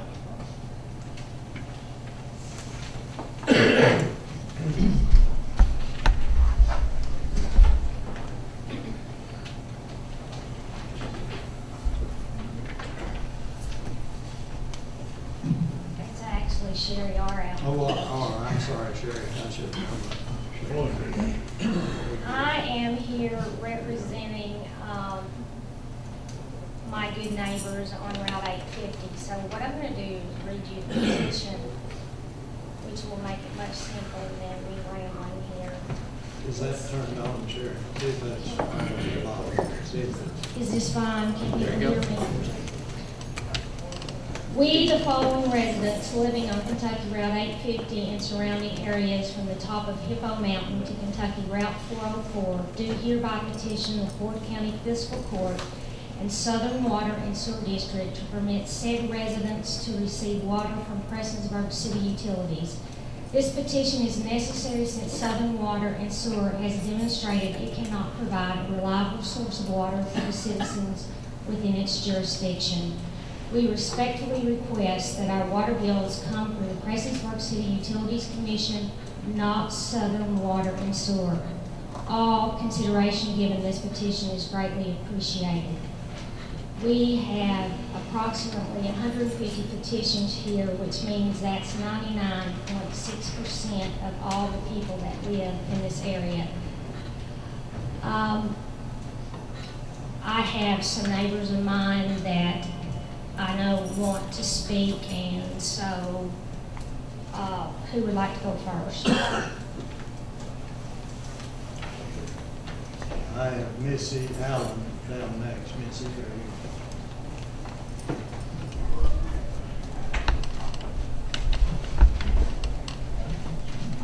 Good morning. My name is Missy Allen, and I live on 850. Our concern, I guess, is just having basic use of water. I was born and raised on Route 850, and for a period of time, my husband and I lived in the Prestonsburg City Utilities area for about 20 years. We've been back on 850 for almost 11 now. And our water, we have had more issues with water in those 10 and a half years than we had the entire 20 years we were serviced by Prestonsburg City Utilities. So, you know, the frustration of just having been able to have the basic use. And the other thing is, you know, when you think about not having water readily available, there's the danger of of, you know, the protection of our homes in the event of a tragedy such as fire if you don't have water. Because, you know, we have concerns that the tank at the top of Hippo Hill, that there's issues with keeping it full. And so if we have one of our homes on the creek were to catch on fire, it would probably be a total loss, because there doesn't seem to be enough excess water that Southern Water doesn't seem to be able to provide. So those are just basic concerns that we have, and we very respectfully request that you all consider this request. Okay, the next person that wishes to speak, Mr. Patrick Davis.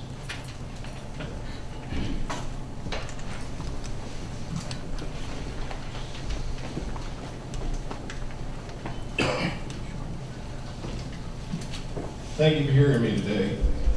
I've been before this court before many times, representing the Friends of Middle Creek. But right now I'm here to represent myself, my family, and my community. I'd like to say that I am here to make friends. I am here to try to see progress done. We in our district are on the very verge of the system. We're a dead-end pipe. We are treated as such because, you know, at one point, nobody at Southern Water knew that we were actually out of water. We had to switch over to Prestonsburg Utilities just so we can get our system back online. Let's just look at geography. There's a mountain in between us and the Southern Water District that you have to pay to pump water up. It's a flat plain in between Prestonsburg and our district.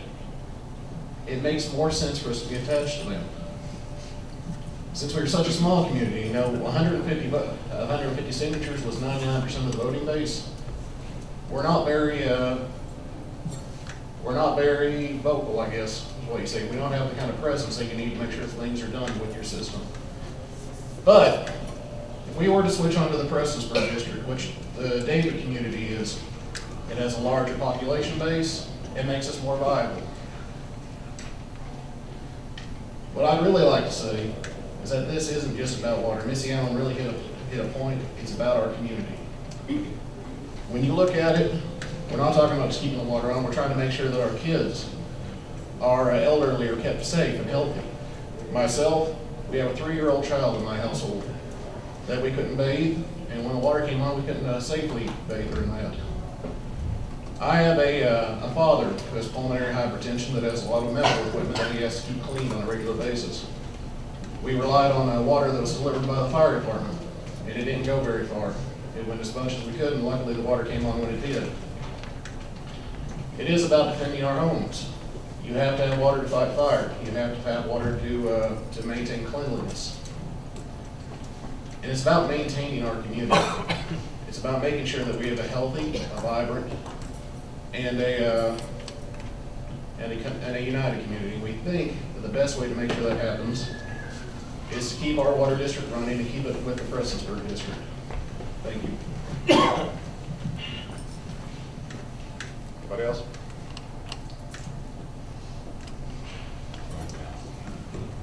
Anyone else regarding this issue? My name is Kenneth Prater. I live on Route 850. And I listened to Mr. Halbert, I believe that's what he said his name was, from Southern Water District. And he said that when the water line broke, that it emptied 36 or 37 tanks. I used to work for New Lexington Water Works Company. Apparently, there's some bad management up there because they have a check valve that you can put in that will allow the water to flow one way, and if a line breaks, it cuts the water off. I don't understand. And now he's told some of the people that he does have that in. Well, if it's in, then they're not working, okay? I called you, as you know. And I used to work for a waterworks company. In case you don't understand how to fix a broke line, Mr. Gold, it's simple.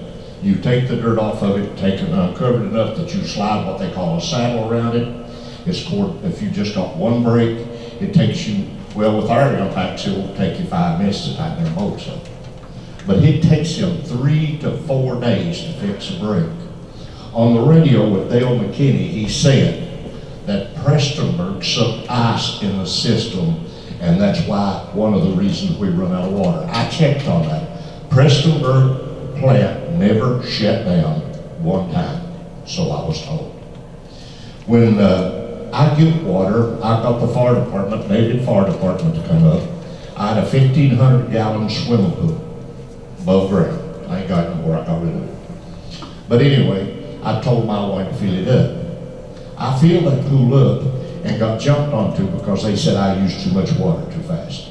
Well, now I don't know how many thousands of gallons maybe some of these other people does that's at the top of the hill, but I do know it's big enough that our side of the mountain could use water for a week if a line was broke, okay? I'm not no genius, but wasn't born in the dark last night either. And we do without, it's not just the winter time. We do without the summertime. Well, I have to flush my hot water tank, okay? And when I do that, it has mud settled in the bottom of it. We go to get a drink of water. Now, I'm going to tell you all the time. And sometimes you can tell that that water is discolored. Now, if that's safe, I don't understand. I come to get my haircut here the other day in town, went to Wells Barber Shop, and right across from the street there, in the alley, they had a line to break. Prestonburg did. I got up there, he said he'd be back in 20 minutes, so I went down to Dairy Queen, spent about an hour and a half, and came back to get my haircut. In an hour and a half, they was putting the dirt back on the line. Now, maybe the Southern Water District don't know that they sell excavators and backhoes. I don't know, okay? I've never seen one with them, but I've never seen them out working either. But I don't understand why 5 and 6 and 7. Do you want to carry water to flush your commode? Do you want to carry water when it's unnecessary to flush your commode? Do you want to go 3 days without a bath? Do you want to turn a spout on and your water's not clean enough to cook with? That's what we go through with. Either somebody needs to take that man's place, or we need to be put on the Prestonburg side. I'm not here to be mean. I've never been here before. I'm just telling you the problem that we've got. It is pitiful. It is pathetic. I worked for years. My sister, sitting right back there, called the plant office and said our water was out. You know what the secretary told her? It's cold. Don't you know it's cold? Well, it gets 20 below zero in New Mexico High, and they told us, they said, boys, you better dress heavy because you're here until we get her fixed. And sometimes go, well, we fixed a 21-inch line. I know what I'm talking about. It doesn't take 3 days to fix one little 6-inch line. I'm sorry. Now, this proposal is very important. I've got my first grandbaby coming in next month. Would you want to Hattie Owens to bag your baby grandchild in water that looks dirty? Well, now, ask them boys about the swimming pool how muddy it was. I like to never clear it up. 1,500 gallons. Well, now, the fire department is running out of water fighting house fires. Is it going to go until one of us has got a child in a house that possibly could have been saved, but the tank was empty? This is not something that's important. This is an emergency for us. And I'm not asking you, I'm begging us to take us off of Southern water. It is needful, it is necessary. If the man was here, he said he had 70 breaks in that cold spell. Man, somebody needs to put in new lines, sounds to me like. Now, he was on the radio telling this. I was listening to him. 70 breaks, that's a lot of breaks to happen in one day. Well, I'm sorry. I'm not calling nobody a liar, but go, I have a problem believing that. I would have to see it with my own eyes to believe it. And if we don't get this, I come off of a well because crude oil come up in it. Okay? My grandfather gave a free right-of-way across our land. And now we're being treated like this. So now when you think about this, I want to think about you having an infant child and need just to bathe it. Or you want a glass of water and you go turn it on and it's cloudy. Now I don't know how it is on the Teddy side of the hill. I'm talking about our side of the hill. And we need to go on Prestonburg. It's just that simple. And the people, if you have the power to get us hooked up, hook us up for God's sakes. I thank you for your time.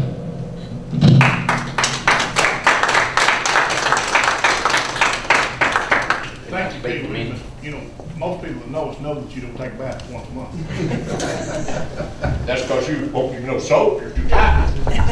But I agree with you, and this, I've mentioned it several times, it's because we're having to pay the bills for Southern Water, the bond payment. And I've been against Southern Water from day one, and I will be. And I'll make the motion that you all accept it into the Spartanburg City. And I'd also make the motion that we sell that bond. And if we have any power selling Southern Water, we sell it, put it up for auction. Thank you, John. Now,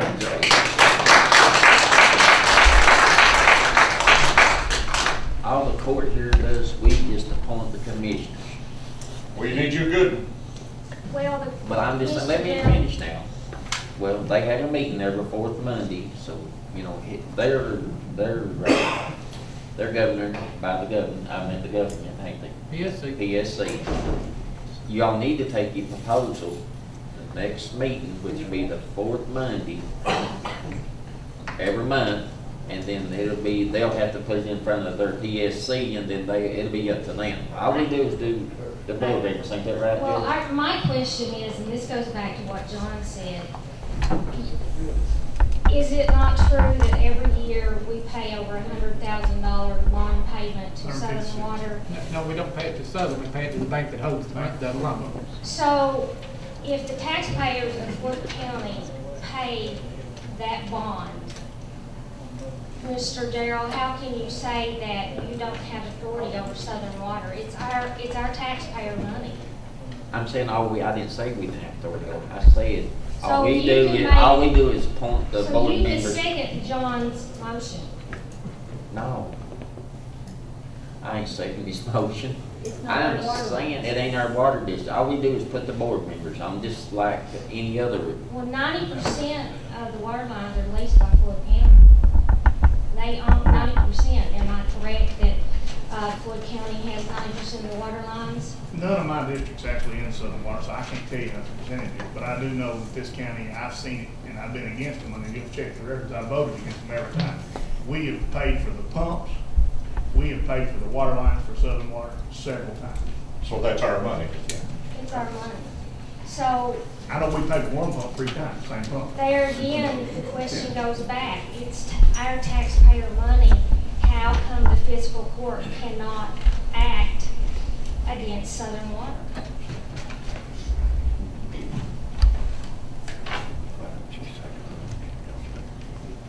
Prestonburg City hooked us up to it. Oh, I'm very well aware, Ken. I mean, and here's the facts. There's few of us here today, but I can tell you what, this bunch ain't going away. No. I mean, we will be like a hornet's nest. But do we have any control of it? That's the thing. Well, that's the one, Hattie, that is the question I've been trying to look into, and it's an enigma. Actually, it's not as difficult as everybody tries to make it, to be honest with you. The Public Service Commission assigns areas to utilities. And so Prestonburg has an assigned area. Southern Water has an assigned area. Pikeville has an assigned area. Every utility system has an assigned area. So to accomplish what you want to accomplish, which is to take a portion of the Southern Water area and turn it over to the city of Prestonsburg, it's going to require Public Service Commission approval. Keith, I have a question. Who owns Southern Water and Sewer? Well, Southern Water actually is a corporation, totally separate and distinct to this fiscal court. Why are we paying the bond money? 20 years ago, the fiscal court here agreed to basically float the note in order to put water to 96, 97% of Floyd County. Can we ask? How can we stop floating the note? You can stop paying, of course, we get sued when we stop paying the note that we signed the mortgage on, basically. Can we make a motion through this court that they'll stop all money going to Southern Waterworks? Absolutely, sir. Well, then that's what I'd like to see done here. That'd be a big savings for this county, because it's sure misappropriated. I'm on the line. Now the mortgage itself, it's called a bond, it's the same thing. You know, we are obligated to it by contract. We signed it as a fiscal court many years before, I think, maybe anybody that was in office. So we're obligated, just like I would be obligated on my home mortgage. Just one incident, and this has happened to several people on Middle Creek.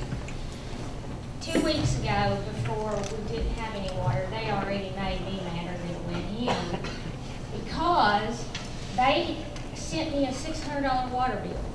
Now that was for Floyd B. and my mother and me. Now, I think we might have thrown some big pool party. I don't know what we did to use $600 worth of water.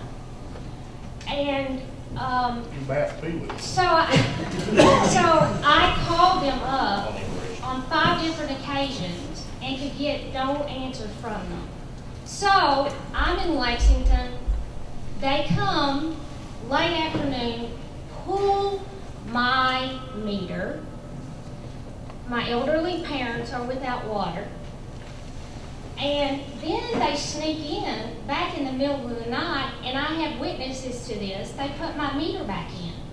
Now, I've not heard a word from Southern Water. I'm sure I will now, because they'll probably take my meter, and I'll never have water anywhere. I'll carry you some. But this is just one tale of many scattered throughout the county. I was at Giovanni's in Martin, and I just happened to mention Southern Water the other night, and I'll tell you, 5 people poked their heads up, and they were going on. Let me tell you what Southern Water did to me. Oh my God, that's the worst run company we've ever seen. I mean, the whole county feels this way. And I guarantee you, if we wanted to get out there and work it hard, we'd probably get 90% of signatures in this county, John.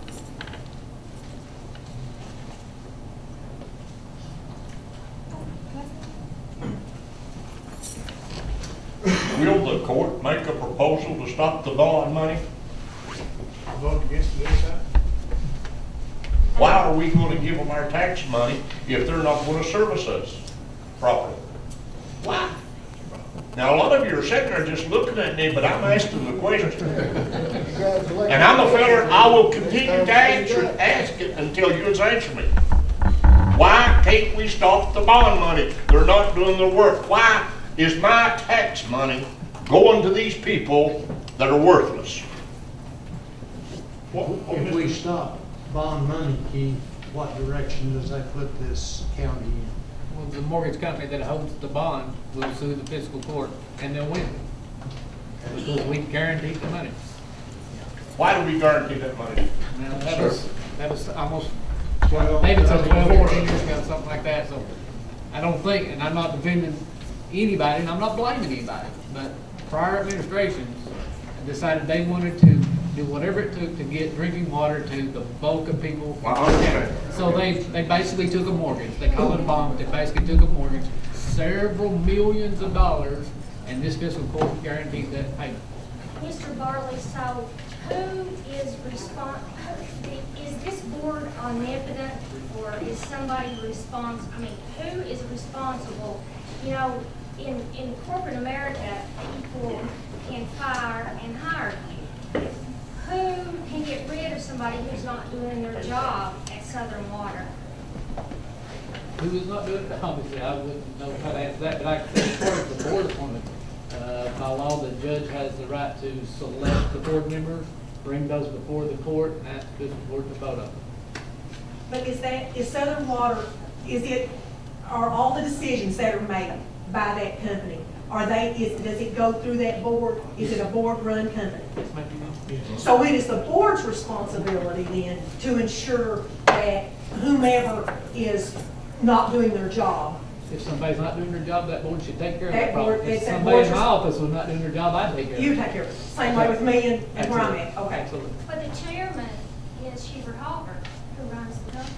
Well, to me, that's conflict of interest. That's His it. name There. is Just saying. I mean, I'm. What do they do with the money where I pay my water bill? I mean, That's what they're supposed to use to run their company with. well, somebody's running. All right. Can I correct It ain't the water. something? Hubert Halbert is not the chairman, he's the manager. Paula Johnson is the chairman. All right, thank you. Yes, Madam? you are, Tammy Shepherd. Tammy, I was getting ready to call you. Yes, my mother and father is Bill and Susan Rapids. I Yes. think you have spoken on the phone I did. with my mother about the phone. So this is an ongoing situation. We run into without water all the time, and it's not just from breaks.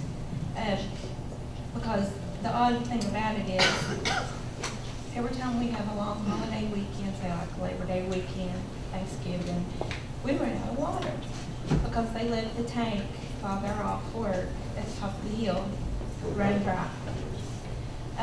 I've been contacting the PSC for the last couple of years.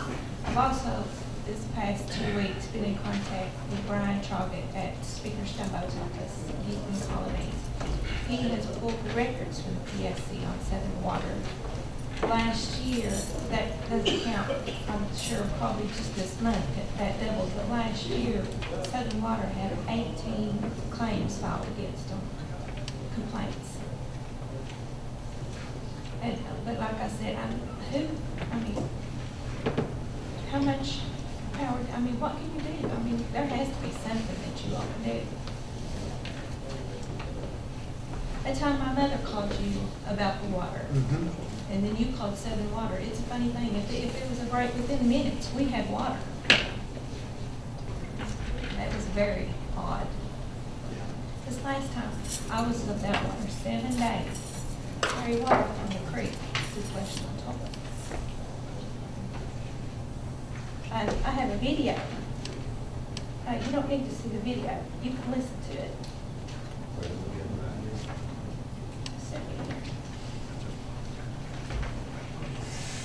Our water, sometimes it looks like 1% milk. It's white. But I'll let you hear what it's like after I shut the water off here.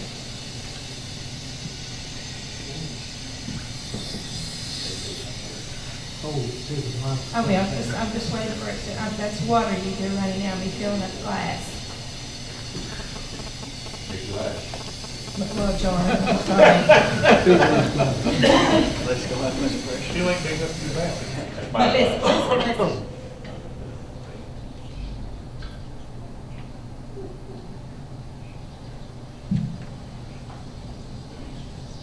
Sounds like Alka-Seltzer. That's my water bubbling. That's Southern Water.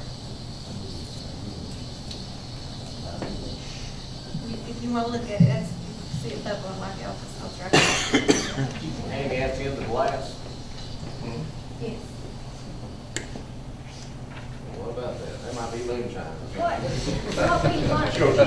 What we learned from this, Tammy can tell you, what we learned from this was actually from Hubert Halbert's interview with Dale McKinney the other morning, in saying that their intakes has sucked in ice. Well, the creek in front of my house the thing was, okay, I thought, well, why didn't Prestonsburg intakes suck in ice? Well, I got to talking to people and come to find out they are skimming off the top of the water, which is frightening. Everybody knows what's on top of the water. Prestonsburg intakes are about 10 feet, let's see, actually, I can't remember if it's 10 feet from the bottom of the river, but it's they buried it pretty deep. And so that means that for years and years and years, nothing has been done with that Allen plant because they're sucking it off the top. And think about it, people. We are drinking water that's garbage, and whatever else is in that water is coming off the top. And None of us use it for drinking water. We can't drink it. We're afraid of it.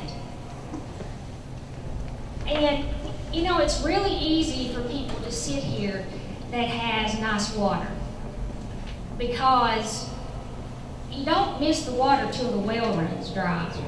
And, you know, and if everybody on the fiscal court didn't have water, for one place hasn't had it for 12 days. Fraser Creek, that's one part of this county. They just announced that last night again.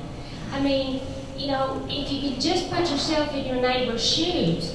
And the sad thing about it is that I just passed out what Prestonsburg excess water was versus Southern.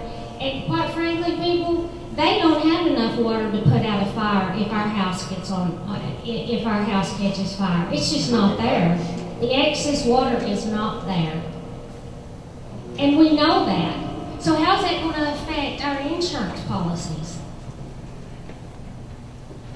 I have not yet, and I don't know about my neighbors, we haven't talked about this, but I've not seen them manage any of our fire hydrants. No. They can't blow the hydrants, the fire department said, because they don't have excess enough water to test on fire hydrants. Is that correct, Davis? He's on the fire department. He knows. Now think about that. And according to the law, they're supposed to test, have them tested. And we're talking about millions and millions and millions of dollars that went to this company. This is not a bunch of people that's just pouting on a company. We've got a problem. And you may not have the power to what he said, you're obligated to this bond, but I feel like you do have the power to say that we could get Prestonsburg water.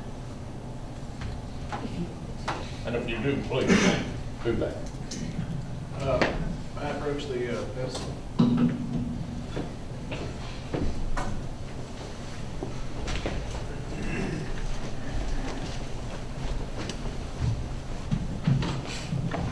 Mr. Gerald, you did say that you guys don't have the oversight of this committee, right? Is that the committee that? Yeah, we appoint the commissioners on the water board.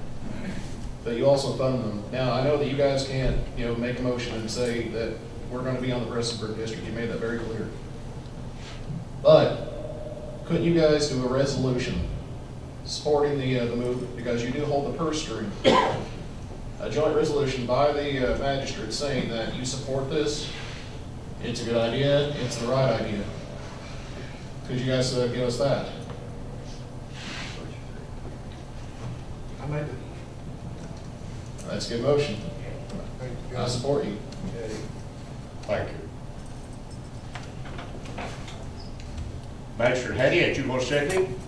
You're my magistrate. I'm your magistrate, but we don't own this water company. No, what he's talking about here, you can at least show that you're for us.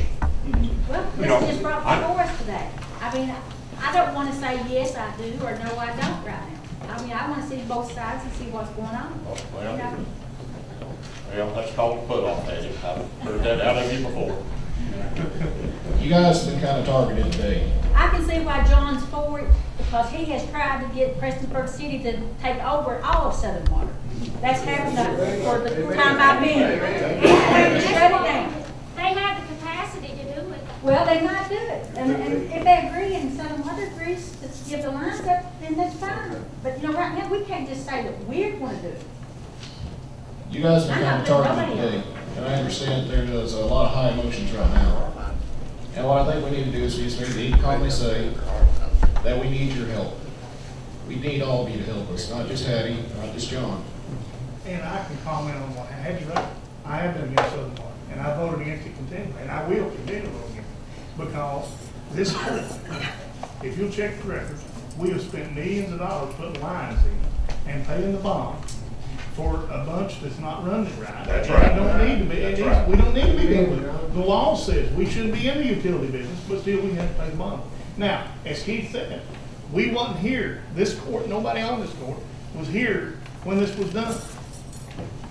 This was handed to one of those things was handed in our lap. Same thing as the gas company was. We got it worked out, kept working on it until we sold the gas company. In 2007, Paul Preston out of Paintsville won a lawsuit against Southern Water to let not Yeah. It was a very similar situation. Well, and back to what Warren was saying, and Keith said, the judge makes these appointments to the water board. Can we make new appointments? You know, if I don't work. If he brings names forward, we can vote on it. Okay, if I don't work for you, will you keep paying me? Well, see, there's nobody in this district, like I said, on Southern Water, has had a look to. No, that's To what me, I'm at you, but- one of you all need to be on that board, because it needs to be somebody. I didn't even know they had a board until last week. If you can put your name on there, I'll vote for you. Well, I'll put my name on The it. name has to be submitted by the judge, because we can actually vote on the board. We can't come up and say, Kenneth Prater, you know, I want you. I understand that, but what I'm saying is, they're not doing their job. There's things, so. like I So they said, need to be replaced. If they won't straighten up to their job, Hattie, will you pay me to work for you and if I do I nothing? understand what you're saying, and I sympathize with you, but there's things that we gotta do. Like, say Garrett, for instance. Garrett is on Francis Water. Their line is there.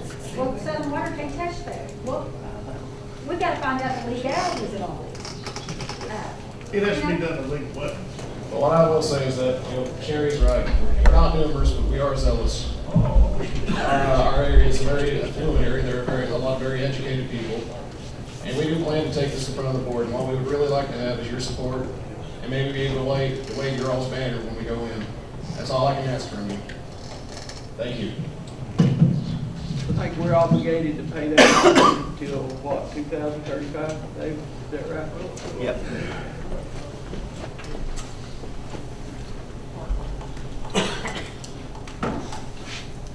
What Patrick said exactly when he mentioned geographics, because where you all have Ken and Tammy, what you were talking about, I mean, it's virtually impossible to get water, you know, to those areas in some of those spots, and especially to have excess water.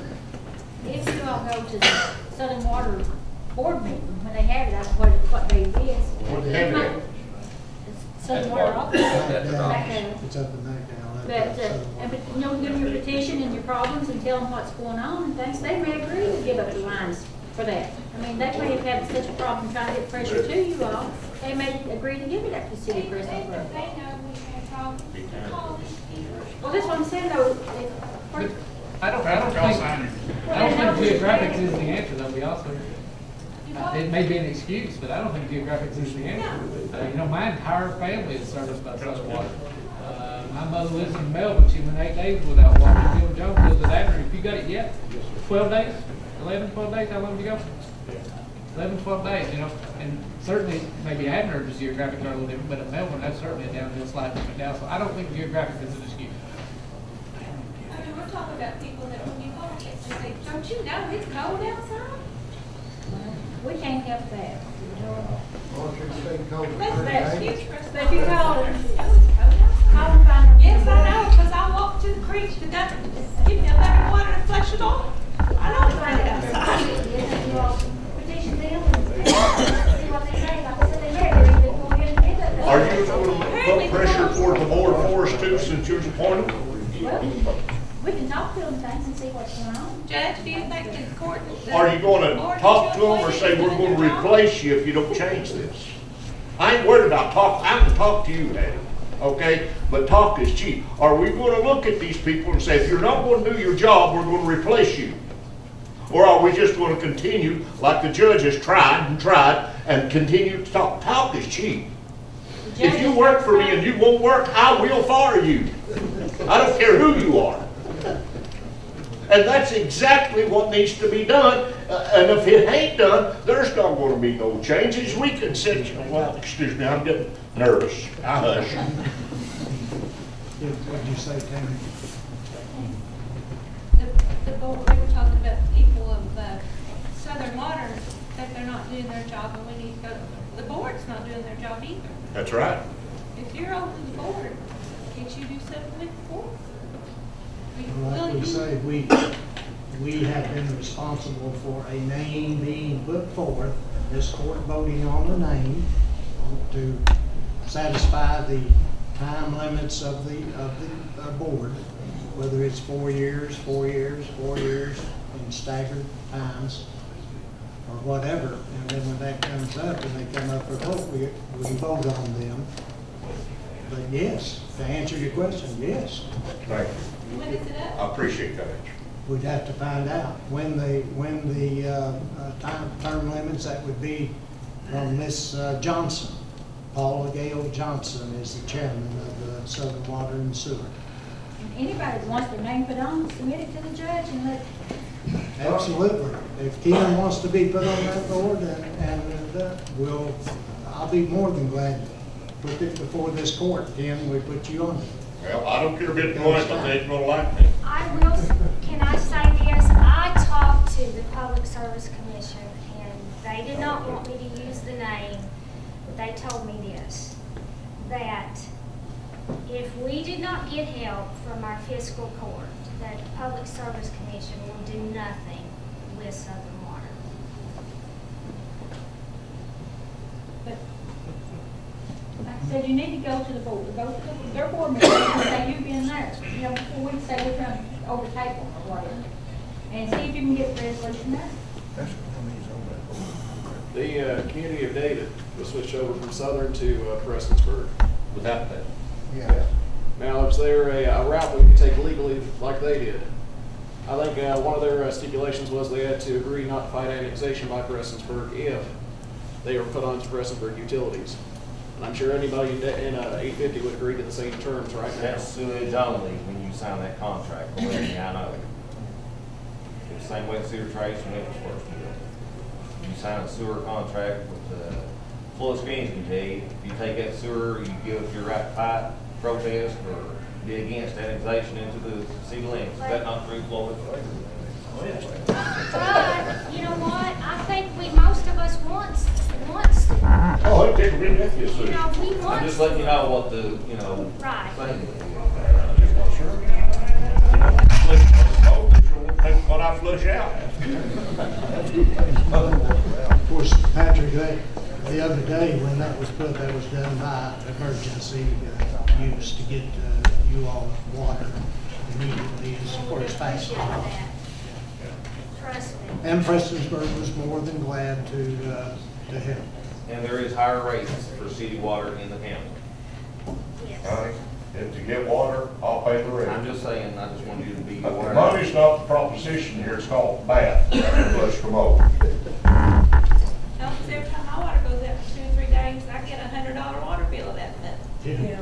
I pay for all of our water You bills better are going wait. anyway, so what is that? Tammy, you're going to have your meter jerk. Well, it was on the news the other night, everybody, I mean, a lot of people probably seen it, painful when they were restoring the water there. They had house leaks on the resident side of the meters, which took out 200 to 400,000 gallons at different places. And that put a strain on their system, slowing down the process of restoring the water. And I think that happened in a lot of other places, it's just not been reported that way. Like they had I'm not taking up for anybody. They had that. You said he fixed They had that break. Rosie, you said he fixed it on the radio.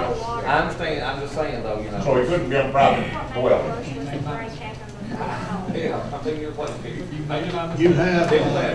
You have a group of concerned citizens here that I think in the best interest and our best interest for you all is that go to that meeting next Monday night. Is it next Monday? Fourth Monday in the month, third Friday, so fourth Monday. Fourth Monday. It'll be next Monday. It'll be Martin Luther King, will they have the meeting? They may have it, you can find out. Go and voice what you're petitioning to do, and then come back to this court. And what you've asked us already to do, I think we are more than willing to help you in a various number of ways. Getting a seating on the board, getting withdrawn, and asking Prestonsburg to do. I mean, you know, there's many avenues to go. But if what the Public Service Commission states, and they are sort of a person that regulates this group. Now, Prestonsburg is not under the Public Service Commission. Is there vacancies on that board right now? I do not know that. I do not know I believe when there the is. terms are up. I think there could be. No, I think there could be 1 or 2 vacancies, maybe. I think you you got one death and one person that's in a nursing home. So I think there's a vacancy, at least one, maybe two, on that board if you check. And if so, there's some fine folks here that make good board members if you ask me. Judge, do you know what time their meetings are on the 4th? Brenda can tell you. 5 o'clock. Did you hear that? Hell no. Meetings are at 5 o'clock. 5 o'clock. At the McDowell office, Southern Water and Sewers, just across the railroad tracks over in the McDowell. Judge, if we have opening, I mean, if we have opening, put one up on there.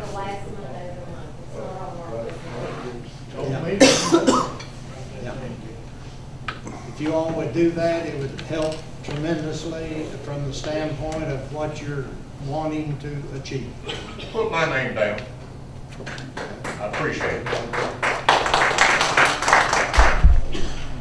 Is that your recommendation, Judge? Well, absolutely.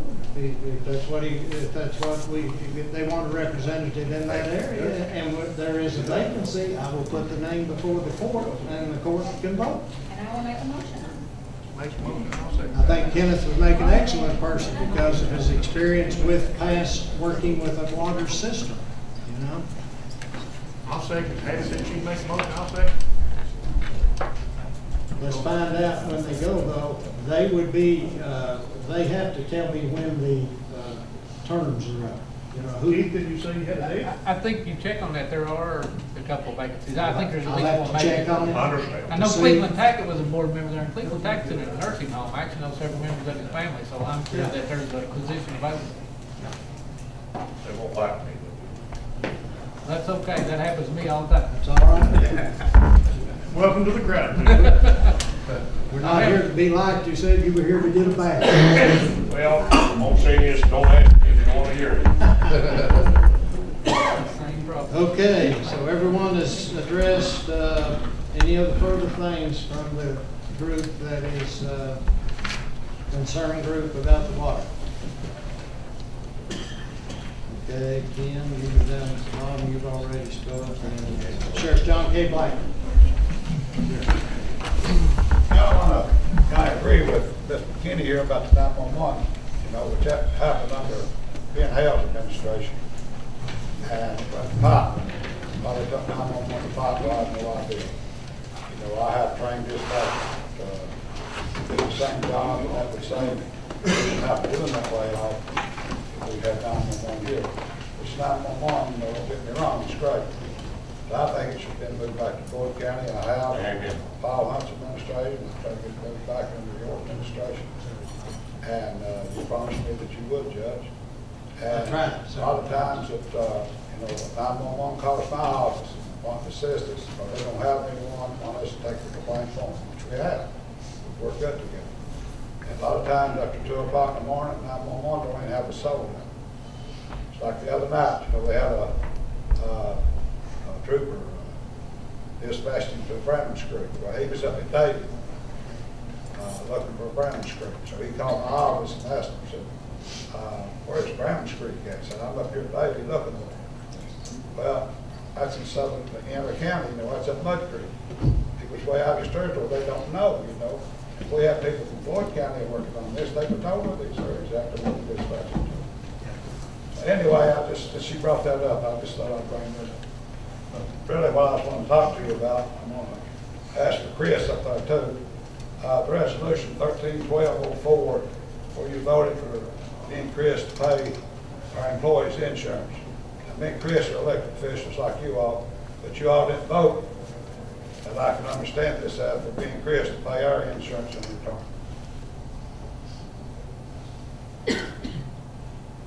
Is that true? I don't read it that way. I understood that you voted on that Chris and I pay our employees insurance and return. You didn't vote on for me and Chris. You guys want to vote on that for us to pay our own? We're elected officials just like you. I think that word is said employers health insurance and just stated it like that, and they state. Well, it should have, as also. Should have said employees, shouldn't it? Should it not, Court? Keith? Should it not have said, I mean. It should say whatever you voted on. It said employees. That But you're the not sheriff an and the clerk employee, voted you're for an it. elected official. Yeah, and I was just wondering, you didn't vote on for the clerk, the sheriff and the clerk to pay for the insurance in the car. So are you all still gonna do that for me and Chris, or do we have to pay it on? I mean, look, I don't see any problem with that at all. I think it should have been just the employees. Okay, so if the court's gonna pay mine, Yeah. is that correct? Absolutely. Well, thanks, I want to know. Thank you. Sheriffs and the clerks.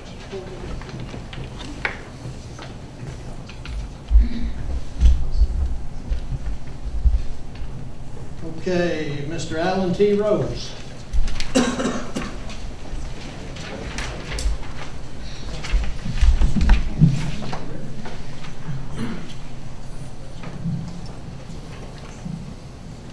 Good afternoon now. I got a long list here, and I want to try to go through it as fast as I can.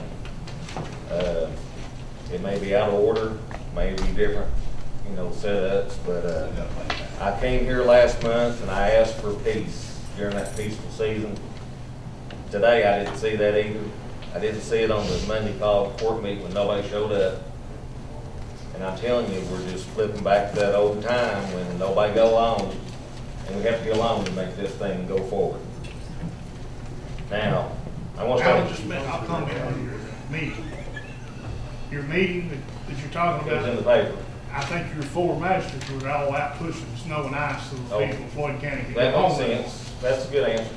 That's one of the worst snowstorm we've had. That is the Yes, worst sir. snowstorm we've had this year. Now, I understand, now one thing about this PIN number reinstatement, I'm glad you all voted on it, to do that for the road trucks, because, on social media, it was all over the place that drivers were being asked, and they actually used the term, they were grounded and couldn't get out to us to salt and grade these roads. That was the term that was used, I mean, I don't know if that's true or not, I have no idea, but, during an emergency, I can't see why somebody could take out of their own pocket and get a reimbursement. It doesn't make any sense. And we do that. Okay, that's great. Thank you. Shane McKinney.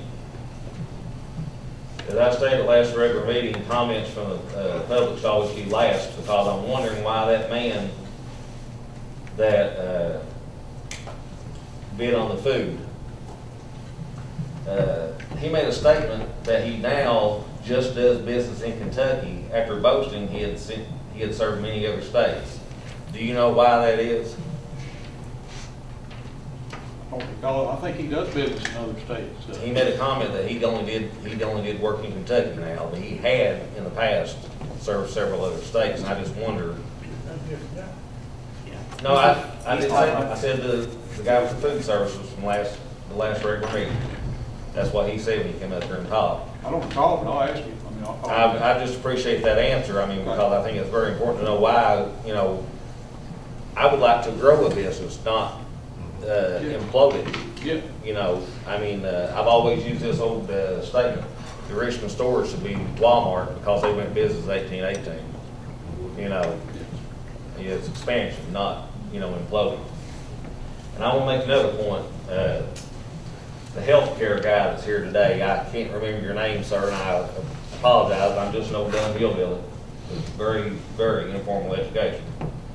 But have any decisions, and Keith brought this up in the liability, and you said they were indemnified, the court members, and everybody's indemnified through that.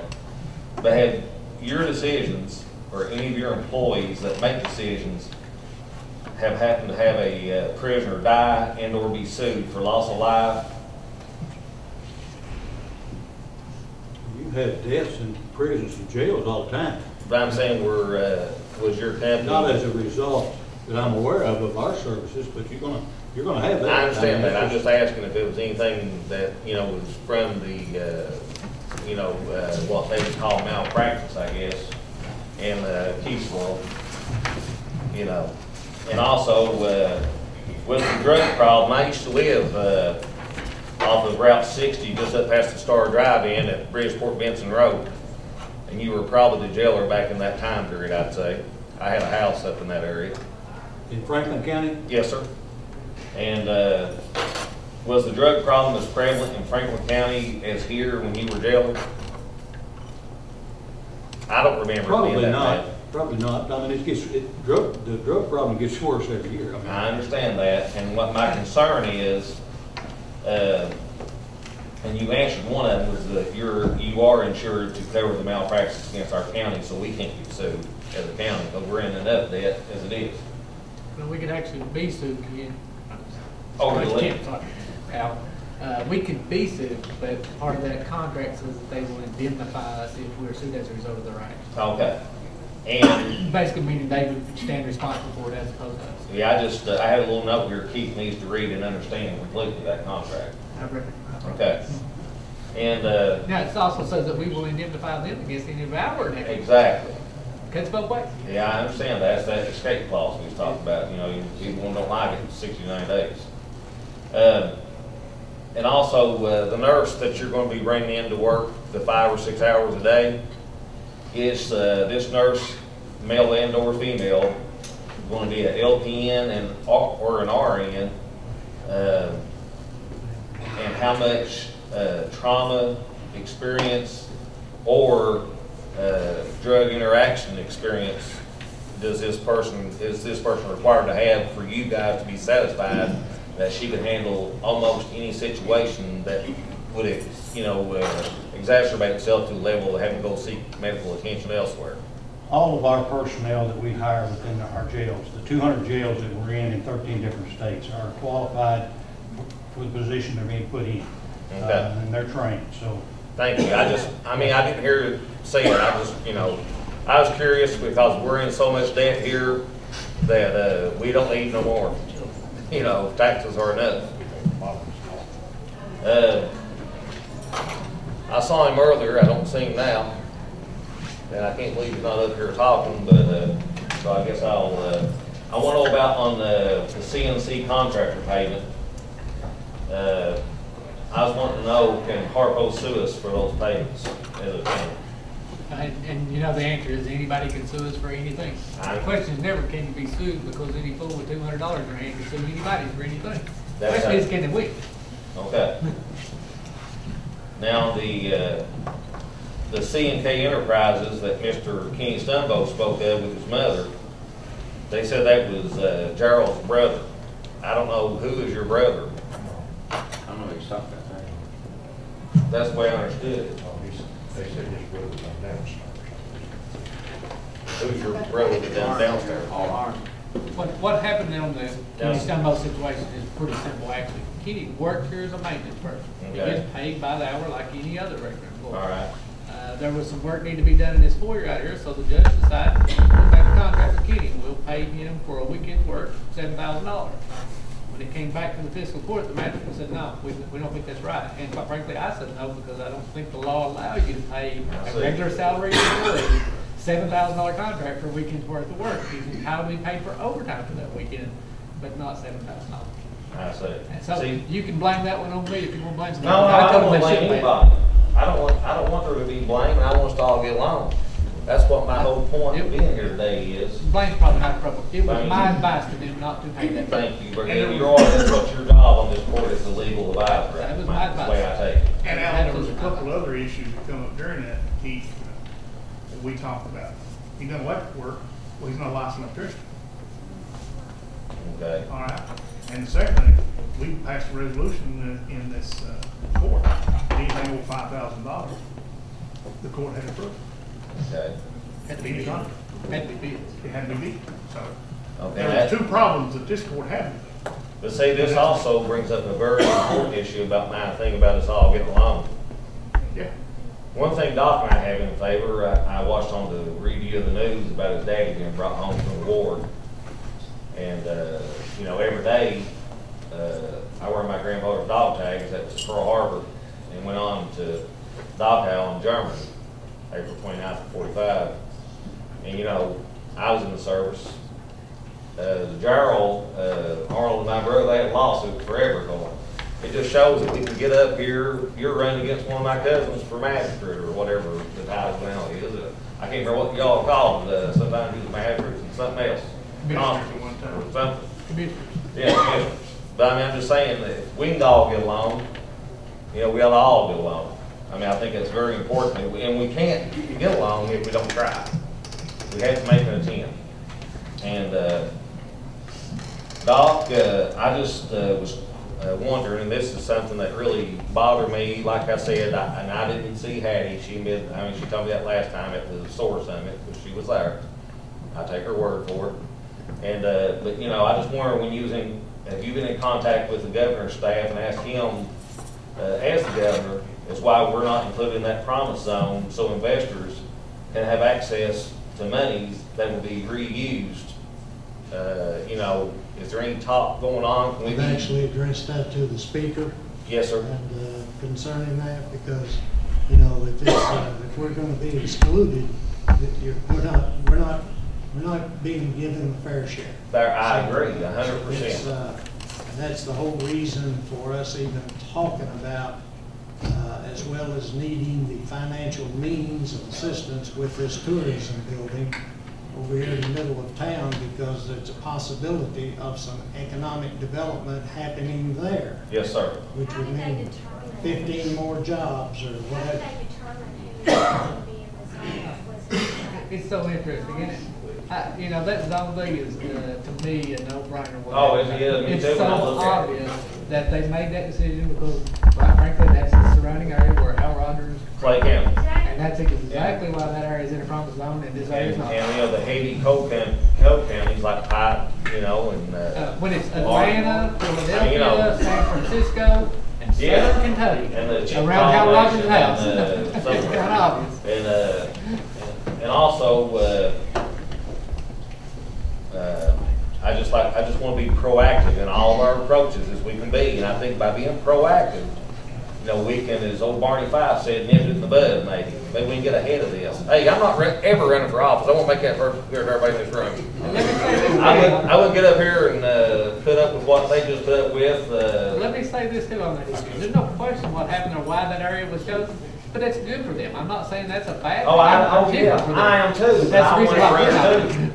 That's the reason we're not in it, let's see, on my list here, as I'm just going down my list reading, as I appreciate you putting that on the last part this time, so we can hear the business that took place, and then you know, we can have public comment. I think we get a lot more ideals out of our local community.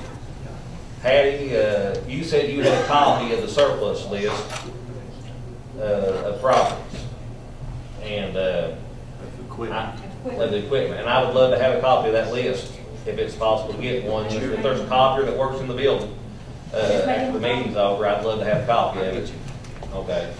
And also, as far as the surplus property, I'd also like to know how much is the lease down here on this tourism building? What are they paying us a month to use that building? Not paying anything. They're not paying anything.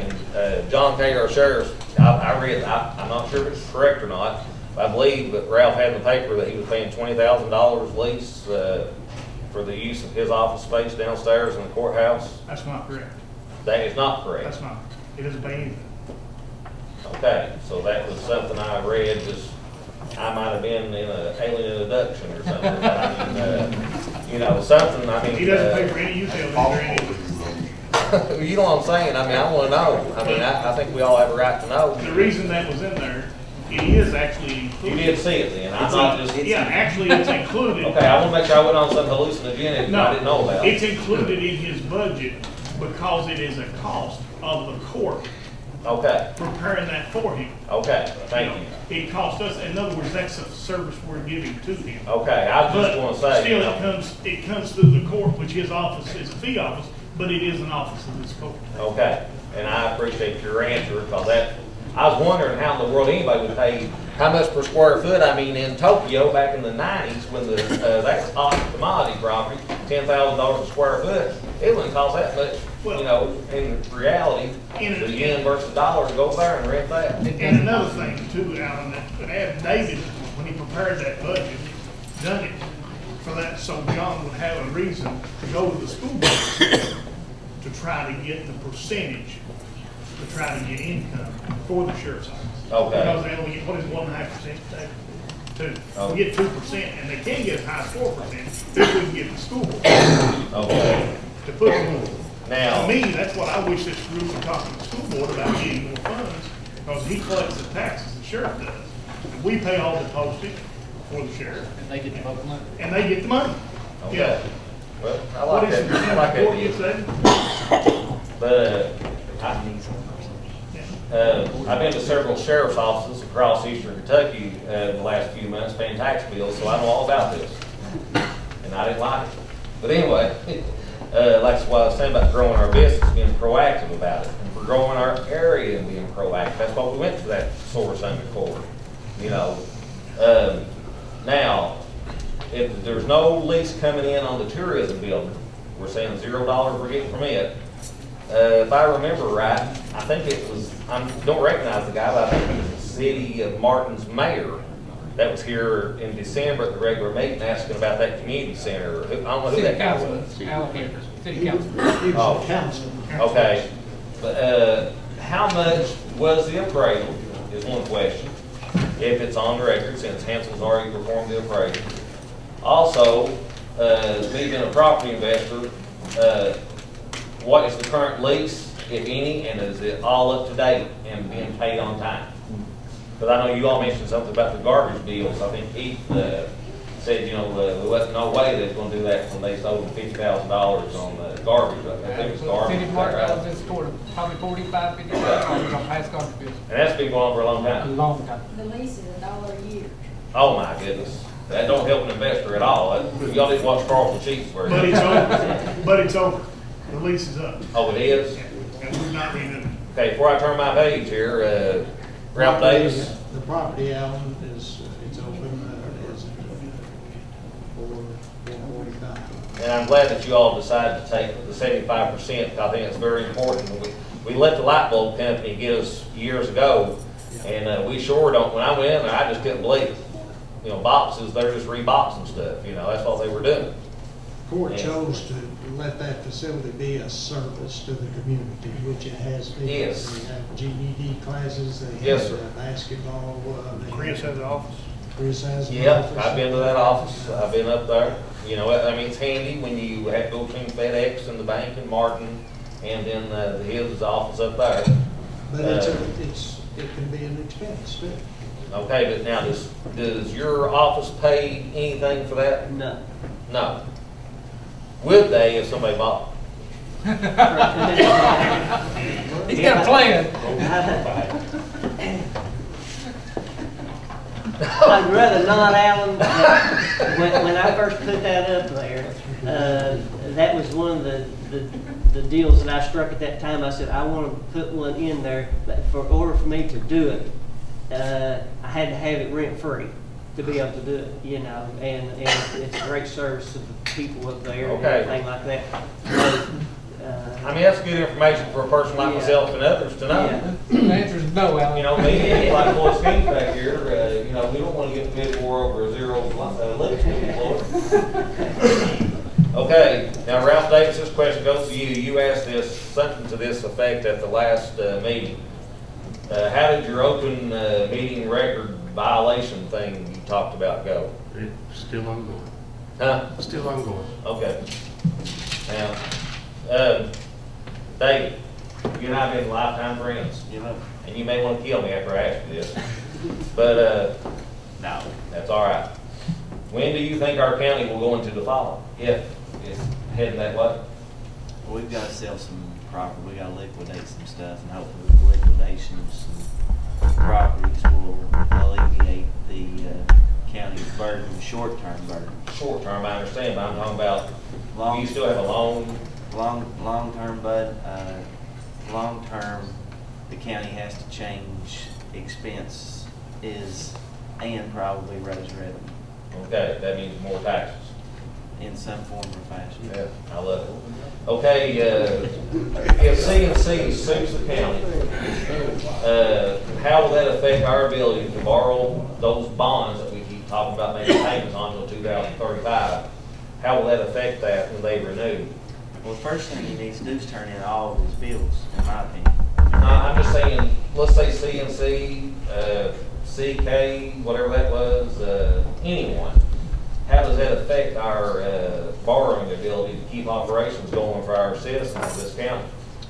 I really don't think it would affect bonding issues unless they succeeded first. And second, we didn't pass. Okay, thank you very much. But they gotta succeed first, brother. Okay, Mr. McKinney from Martin, I'm not taking that for anybody, but there you are. You, I told you wasn't here last month, but I did ask, just, you know, I was praying for peace. You said, okay, I'm just gonna, I'm not going to attack you. I'm just going to ask you a few questions that I need to know about your situation. Is that a private cemetery? A community cemetery. Now, you mentioned something about the railroad, and when I heard that, it clicked in my mind. Was there actually a railroad track there at one time? No. Yeah, okay. Wooden railroad ties. Okay. Well, that's what I was just wondering, because that brings in a whole different aspect of what you can do in a roadway and closings and everything when the railroad's involved. What I don't understand, where did they get the money to blacktop that one road if they didn't have the money to fix this other road? I have no idea, but I will tell you this in my experience. I know the county is in a bad financial fiscal shape. And I called my magistrate, who my near cousin is running against, and we had a discussion about an alley. And I needed paved, blacktop, whatever you want to call it. He just frankly told me there was no money for it. And I said, I understand that, but you know, can you do it yourself? I mean, if y'all have a lot of family up there, my dad's in a private cemetery down here at Porter District, what they call it. And when Highlands came in and built their new building, they closed that road to that cemetery to make us have to go all the way through these parking lots to get to see my dad's grave. But I maintained that part, that my part, or what my family's part is of that cemetery. I had to pay it for years and years. It's been 21 years now. That cemetery was originally Fiscal road, and my husband done it at our expense. Okay. There's been no help from nobody. I understand. And there's a small ring put in where the railroad ties are at now. And when it was blacktop, they took that little drain out because it wasn't covered, and they decided to go with the railroad ties. Same way with down to the road, you know, leading off the main road to the cemetery. Hurry family, which is now deceased, and you and my husband a small drain. He said, now this won't last forever. Okay, it's breaking off on each side, even the black. If you could see the picture, you'd know what I'm talking about. And that's what we wanted, a drain put in there, a drain put in on the upper end, because we did this at our, not the county. Well, I don't know how big. We had to get it adopted into the county before that it could be blacktop. I don't know how big of a drain you need, but I mean, if it's going to be that big of an issue, you can come in here and, you know, verbally accost people. I mean, and that don't look good for our county. I have some drain pipe, and if it's big enough in circumference, you're welcome to a joint of it. If you can get it hauled up there and put in. Yeah, that's a problem. That's what our magistrate's for. It's not our responsibility. Well, I've done a lot of things that I thought They can do that. this for a private, I mean, another road's been adopted into the county, why can't you get I their county? understand your frustrations, I do, but we're in a dire straits. I mean, it's a different status right They keep now. bringing up this garbage bill, and Martin, that has nothing to do, tourism is completely separate from that garbage bill. That was under the old administration. Tourism has nothing to do. I agree. That's what goes on in the city, so they need to quit bringing that up. I agree, and then, but do you live in the city of Martin? Both of you? So the county patrols at nighttime, I mean, they affect you, but Martin has its own city police force, right? That's right, the rest of the county. And- don't have But that. I was speaking for the rest of the people in this county. I understand that.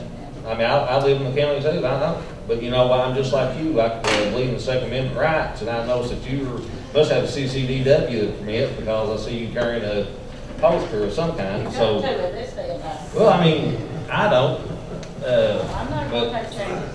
you know, I do keep them around the house a little I bit. have a question.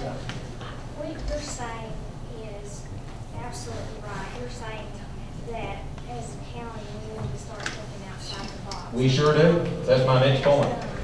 And it's like, if an individual would supply the product, then the county, the magistrates could maybe supply the labor.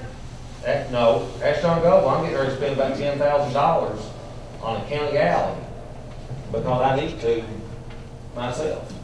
I mean, you know, it's my deal. And I mean, I don't like it, but hey, you know, it's gotta be done. And I mean, when things have to be done, that's how it has to be done. It's just like he was talking about, you know, somebody comes in on you, you know, they're not gonna break in on you, you're gonna take care of them yourself. Just make sure they don't turn and run away from you, because then they arrest you. Okay, I just thought I'd give you a little advice there. I've been through that before. Now, Doc, and I wasn't trying to attack you, I want to make that sure. I mean, I got friends up there around, I know everybody knows you got friends. You're right, okay. I get it. But anyway, Alan right up there, I know you don't. But Doc, for you, again, like I said, it's way out of order. I mean, I'm out of order as far as my terminologies.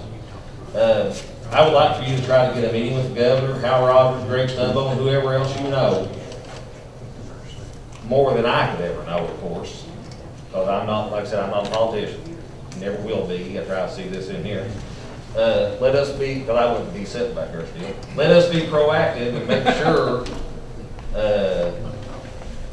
we are prepared and ask that any codes go first to roads, infrastructure, sewage, and water in the expansion of Mountain Parkway from Canton on into Prestonsburg. So we can attempt to attract jobs in the long-term process, so when Trey, my friend's boy, gets my age, his children can grow up in a prosperous area with jobs, infrastructure, and we can continue to be protected by our mountains and our heritage, which we all love so well, or we wouldn't be here right now trying. And I mean, I think, you know, like I said, the proactive approach, you know, look ahead. And I think that you have the contacts to do that in somewhat.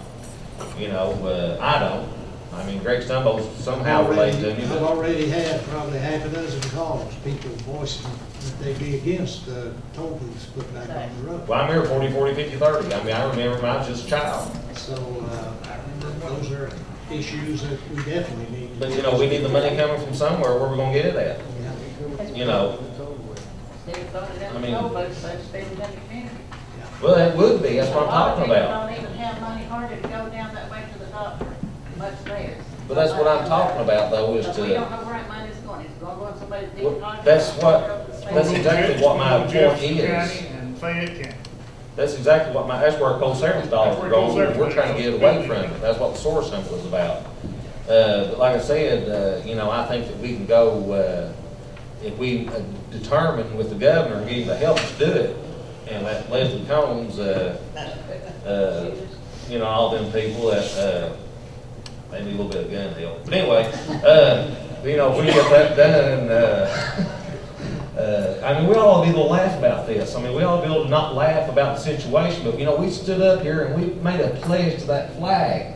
That flag means something to me. Yeah. I mean, you know what I mean? I mean, I don't know about anybody else. You know, I mean, I served. I mean, you know what I mean? I put my life on that dotted line. I have a special operations rib, and I can show it to you. They hid it from me for 22 years. I know about government corruption. I can tell you all about it. I've been sick for years. Like I said, I can't go to my brother's own events because son. You know, I mean, but what I'm saying though, we can't get up here and fight amongst ourselves. We need to ask politely, and we don't need to attack each other. Warren Gerald, he don't need to attack Chris. I hate to see Chris with me. But anyway, you know, John, I mean, he's big as a bear. I don't want him with me. But I'd also, you brought up something about you on these bills of my friend Harpo. I claim a friend. I consider him a friend still. Somebody said that, well, I mean, I've known him since I was 16. He used to come to Giovanni's. I guess that's when I was working. 15, 14, whenever you get your food and went back then and walked to work. But I just wondered if when you all was talking earlier about doing these inspections on the tickets for the jobs or whatever was the bills submitted, I think you all went through and reviewed. And Warren, was you part of that group? No, I didn't go out. Man, road department went with me. Oh, okay. I get you guys confused all the time. You Jarls, there's so many of you, I get them confused. But I just wish that also that inviting Harpo along, you know, and maybe he was along, I didn't hear it, that we would take out, as what Greg tells me at every master commissioner cell I've ever been at for a foreclosure, a disinterested housekeeper, or whatever you want to call that, and just make sure that the inspection was done. As if it is, you know, we need to find some way, and refer them back to that Department of Local Government to get that done. And on that surplus property, I got a list of it now, I believe. And when I looked up the definition of that, it was property in excess of the needs of an organization not required for its foreseeable use. Surplus may be used or renewed, but its possession is sometimes usefulness for the purpose it was intended, or for some other purpose. So this property that's surplus, I saw it in the paper a week or so ago, and it said something about the county garage, and I didn't know where the county garage even was until I talked to David. I think he told me it was Ivy Creek or somewhere like that. Mary Creek. I get all those mixed up. I'm a Pressure kid, so I never left town until I went to service. But anyway, is there going to be a public inspection time, or have we got that set up already? Mike, on the auction, is there going to be a public inspection time? I think February 1st, I think. That's The garage is open daily. Yeah, 8 to 4 at I garage. said the garage is open daily. Yeah, the garage is open there. In fact, I've got them being lined up now, what I've got up there so far, and next week, people can come up there and look at anything they want to look at. So you turn by that Blackman's greenhouse there? Turn by the Blackman's greenhouse and go up there, and you'll come to a church on your left. You just turn in like you're turning into the church, because you can see our gate building from there. Okay. Everything's lined up out front, so you'll be able to see it. Also, See, well, I thought that was you. Hey, Adam, one more thing before I get out of here. You mentioned that your social media, or what it was, that was saying that They were they were grounded. There was no crew in this county grounded during this snowfall. None. Okay. Well, I mean, I just want to straighten that out. That's good. I told people, man, it's good to have the facts. I mean, that's right. I mean, a lot of people dramatize situations, and I'm not here to do that at all. But I just hear that again, once more, I plead with all of you. And Hattie, I'm sorry I kept you so long, but just please, just keep peace in your mind. I see you still got a read up, so somewhere there's some peace in here. And like I said, I've talked to every one of my used-to-be friends until today. I don't know, they may hate me after today, but David and John and Keith, I mean, Doc, I've known his boy forever. Chris, I've known him a long time. I know this lady over here at the desk, I can't think of her name, but she helps me with Negro all the time. But like I said, just please try to hold our tempers, and that goes for residents too. I'd ask you, please. You know, I mean, I understand. I understand that very, very clear. Well, you know, a promise that, a promise doesn't have to be fulfilled. You know, I mean, there's many things. Well, that's politics in a nutshell. I mean, there's, if you look at the federal level, there's executive, judicial, and I mean, there's different branches. There's no way you can do that. So, but like I said, I'll quit with that. And I'm sorry I kept you so long, but I just feel like the need for peace is here. And I'm really hesitant about coming because it seems like there's a whole lot of angry people in the county that don't understand that when you lose $2.5 million from your budget, by George, you're in a hurting situation. And I tell you what, it ain't over. I mean, they told us at the Source Summit it was 40%, 43% of the whole jobs lost and the severance money, and then there's going to be 30% more over the next 22 months from them. So you got to think it's going to get worse. It's not going to get better. That's why I said if he comes up there and says that pipe should be put in, bring you a truck and take it. I'll get it to you if it's big enough to hold what we need. It's an open mine type, pressure pipe. You know. I mean, you know what I'm saying? Mine's not 36 inch, but I mean, I'm just saying I would offer you what I have, to help. If it alleviated this hostility right here, I'll give you my shoes right now if that helps alleviate it. But I mean, we just need, and I need you to promise me you'll leave this meeting with no ill will. And as they approach you to talk to you, you can handle it. Fiscal. When we leave here today, we won't be back there before our next step is going to Franklin. Well, that's your decision. We was the one waiting to get that road light right there. Okay. 25. All right. But you should be thankful for making it. Yeah, but I just, like I said, I got friends at Martin, live all over the place up there, and I just hope we can all get along. That's the main, we got to get along to get through this and get back on top. And one day it's a cyclical thing. We will be back on top. And I thank you all for your time. I'm sorry I was so long, but I like the way this worked out. Thank you. Thank you. Good job, Big Ed. I've got a question to ask you. Is that set in stone the way that promise money? I mean, that bond? Yeah. Yeah, it's No, like not the bond, but like what's going on in Washington? Is that set in stone? Oh, you're talking about the promise of? Yeah. So nothing, I mean, That's federal lobbying government. or doing anything ain't gonna help at this point. As far as getting into a promise on, I don't think it can ever be done. There's going to be 20 more added, but it's all percent.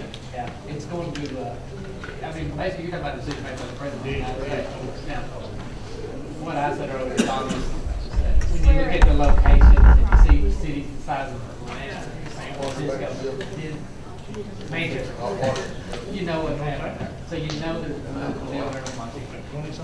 You're not going to change that. There's a political deal in Washington. No doubt. I'm glad for those folks. It's great. But me and Andy and Doc, and a lot of us went to that. I know we spent There's really no We've been let down worse than that. People stayed all day. Who turned it down? Not that promise, it's not going to happen. I'm not going to sit here and lie to you. I don't believe that. I'm not the president, I'm not a senator, or. I don't believe that. And I'll tell you why. Before we adjourn, Mike, Jeremy, do we need to do anything regarding Goslin at this time? Yeah, did you get it out? I've got it posted and it's been advertised. Been posted and advertised? Yes. Yeah, well, I'd like to go ahead and get that done, because that road's been abandoned by us for years anyway. Yes. And there's a Family Dollar store involved in that, and they're sure gonna put it in there as long as I can get that road closed down, and we need to do that. But it has to stay posted. It has to stay advertised for so long, but we need to make sure it gets done pretty quick before we lose that dollar store. Where's this at? It's up there about 680, where the green door used to be. There's a little section about what? Don Childers owns the property, they're buying it from him. 1.5. Yeah. He owns all the property there in Mountain. And he's got the close part of the county road that goes through that. They're good crews, they're gonna drift, they're gonna have. But I mean, do we need, we've posted it, I had Randy to go up there and post it on the tree, and I've had it put in the paper. Do we need to do the resolution or anything now that we are closing? Or we have to wait? We have to wait till 30 days. Dick, you know how long we have to have that advertised for closing that road? I'm sorry, Mike, I wasn't listening to what you guys were talking about. I know, there's a road up there we abandoned years and years ago anyway. But we posted it and advertised it in the paper. Do you know how many days we have to wait before we can pass the resolution to close? I believe the statute requires 30 days of posting. I'll check that for you, be 100% sure. I believe. I'm almost sure, Mike, it's 30 days. Well, then we need to put it on the February's meeting for it to be closed. Do we need to go ahead and make a motion to that effect, though? Do what? To advertise it for closure? I thought he was saying they've already done it. It's been advertised. We ain't done a motion, though. Well, that's fine, make a motion to do that because it's been done. I didn't know, they're saying it's already been done. Now, they just went out for the sign. You definitely didn't do it appropriately. The people called Mike. Yeah, I talked to him. You talked to him, you went up there. Hattie was there too, she talked to us. Let's do it. Who wants to make? You making a I'll make motion? the motion. Motion by Magistrate Dolan, second by Magistrate Goble for the posting of the Goslin. County Road 1274. Notice of potential closure of that. Yeah. Or And then the section. hearing will be whatever date you all have. Next court meeting. Next fiscal court meeting's fine. Court meeting, we'll finish on that. The road is no longer in existence. No, It's just, we on the map. You got a motion, you need a second, right? So John John said, goes, you need a roll call on that? clerk will call the roll. Yep. Mr. John Goble, For Eastern Chevrolet. Mr. Hattie Owens, Yeah, maybe more. Mr. Warren Gerald, Mr. Ronnie Yates, Ken. Okay. Just one more thing while we're on that. I wanted to ask you, on the Meadows branch, several people brought that to my attention. Have you ever got anything on the government bank? I know I've talked to you several times. And Hughes, Don Hughes. Yeah. Gonna follow on that? Don's already got his work done, turned in. It's turned in. What's the next step? Well, you told us that you'd made a deal with the government. You talked to them over at the Job Corps. And is that right, Keith? That's where our holdup is? There's a section of that property that we needed for that road, that belongs to actually the United States of America. They're behind the Job Corps. Yeah. And you said you knew something about Job Corps that you could talk to. Well, I haven't made a deal with anybody. Well, I mean, that's what you said. You knew somebody that we could go ahead and work with this road. Well. We don't have any paperwork. That's been on. Half of that property down through there belongs to the Garretts, I believe. Which have already agreed. Yeah. And then the other half, of which we're condemning, is Yeah. that correct? Yeah. That belongs to Mr. Mr. Kennedy. Kennedy. But there is a little section there that belongs to government. basically the United States of America. They're behind the Job Corps that we have to cross that too. So there's no sense in having both ends if we don't have a middle. And my point being here We is, have to go and need to check them with Tom Schramer, who is the director of Yeah. the job corps. well, if you can move forward, that cost, the coal company has told us they would build this road They said that. at no cost to us. They did. And the way the coal business is going, they may not be there next year. And I mean, we've been pushing these people. Yeah. We need to get this done. They're still loading trains right now. Yeah. Well, I understand that, but you never know what's gonna happen next week. I know. And I hope it I stays. can load two this week. Yeah, I hope it stays. Did we ever find out anything else about Allen Lake? Got to get the road out of the creek. That's when you didn't have an appraisal on. You had, can't remember the person's name. Hansel, was that a Hansel that did that? You said you had paperwork on We it? had, Oak that did the Engineering. You had the engineering, but you didn't have the appraisal. I think that is. Last conversation we had. Hansel, check to see if Hansel was, because she's been gone. And we're going today. Every time it rains, we have to go and I know, but it's straighten sad. up the creek so they can get in there. It's sad. But we've got the appraiser and the engineering, because I know I followed who myself, to make sure. That's correct. I'll make sure to see with the job corps group, and if there's a small section there that needs to be dealt with, and let's include it. If you look at the engineering that was done up there, it'll show you what part of it there actually belongs to the United States of America. It's not very much. It's not much. And even the pipes still showing the road on the engineering map where the old road was. That make a lot of people happy up in there, Yeah. I'll tell you that. Well, I mean, we've been 2 or 3 years here dragging feet. More than that. Long time. And especially Allen Lake, I mean, it's a no-brainer to get people out of a creek. Yes. Stay in time, they're having to jump waterfalls. Oh, yeah. I mean, drive your vehicle up a waterfall. Ever since they, If he can get mined that, up in there, it is. if he can get that part done, I think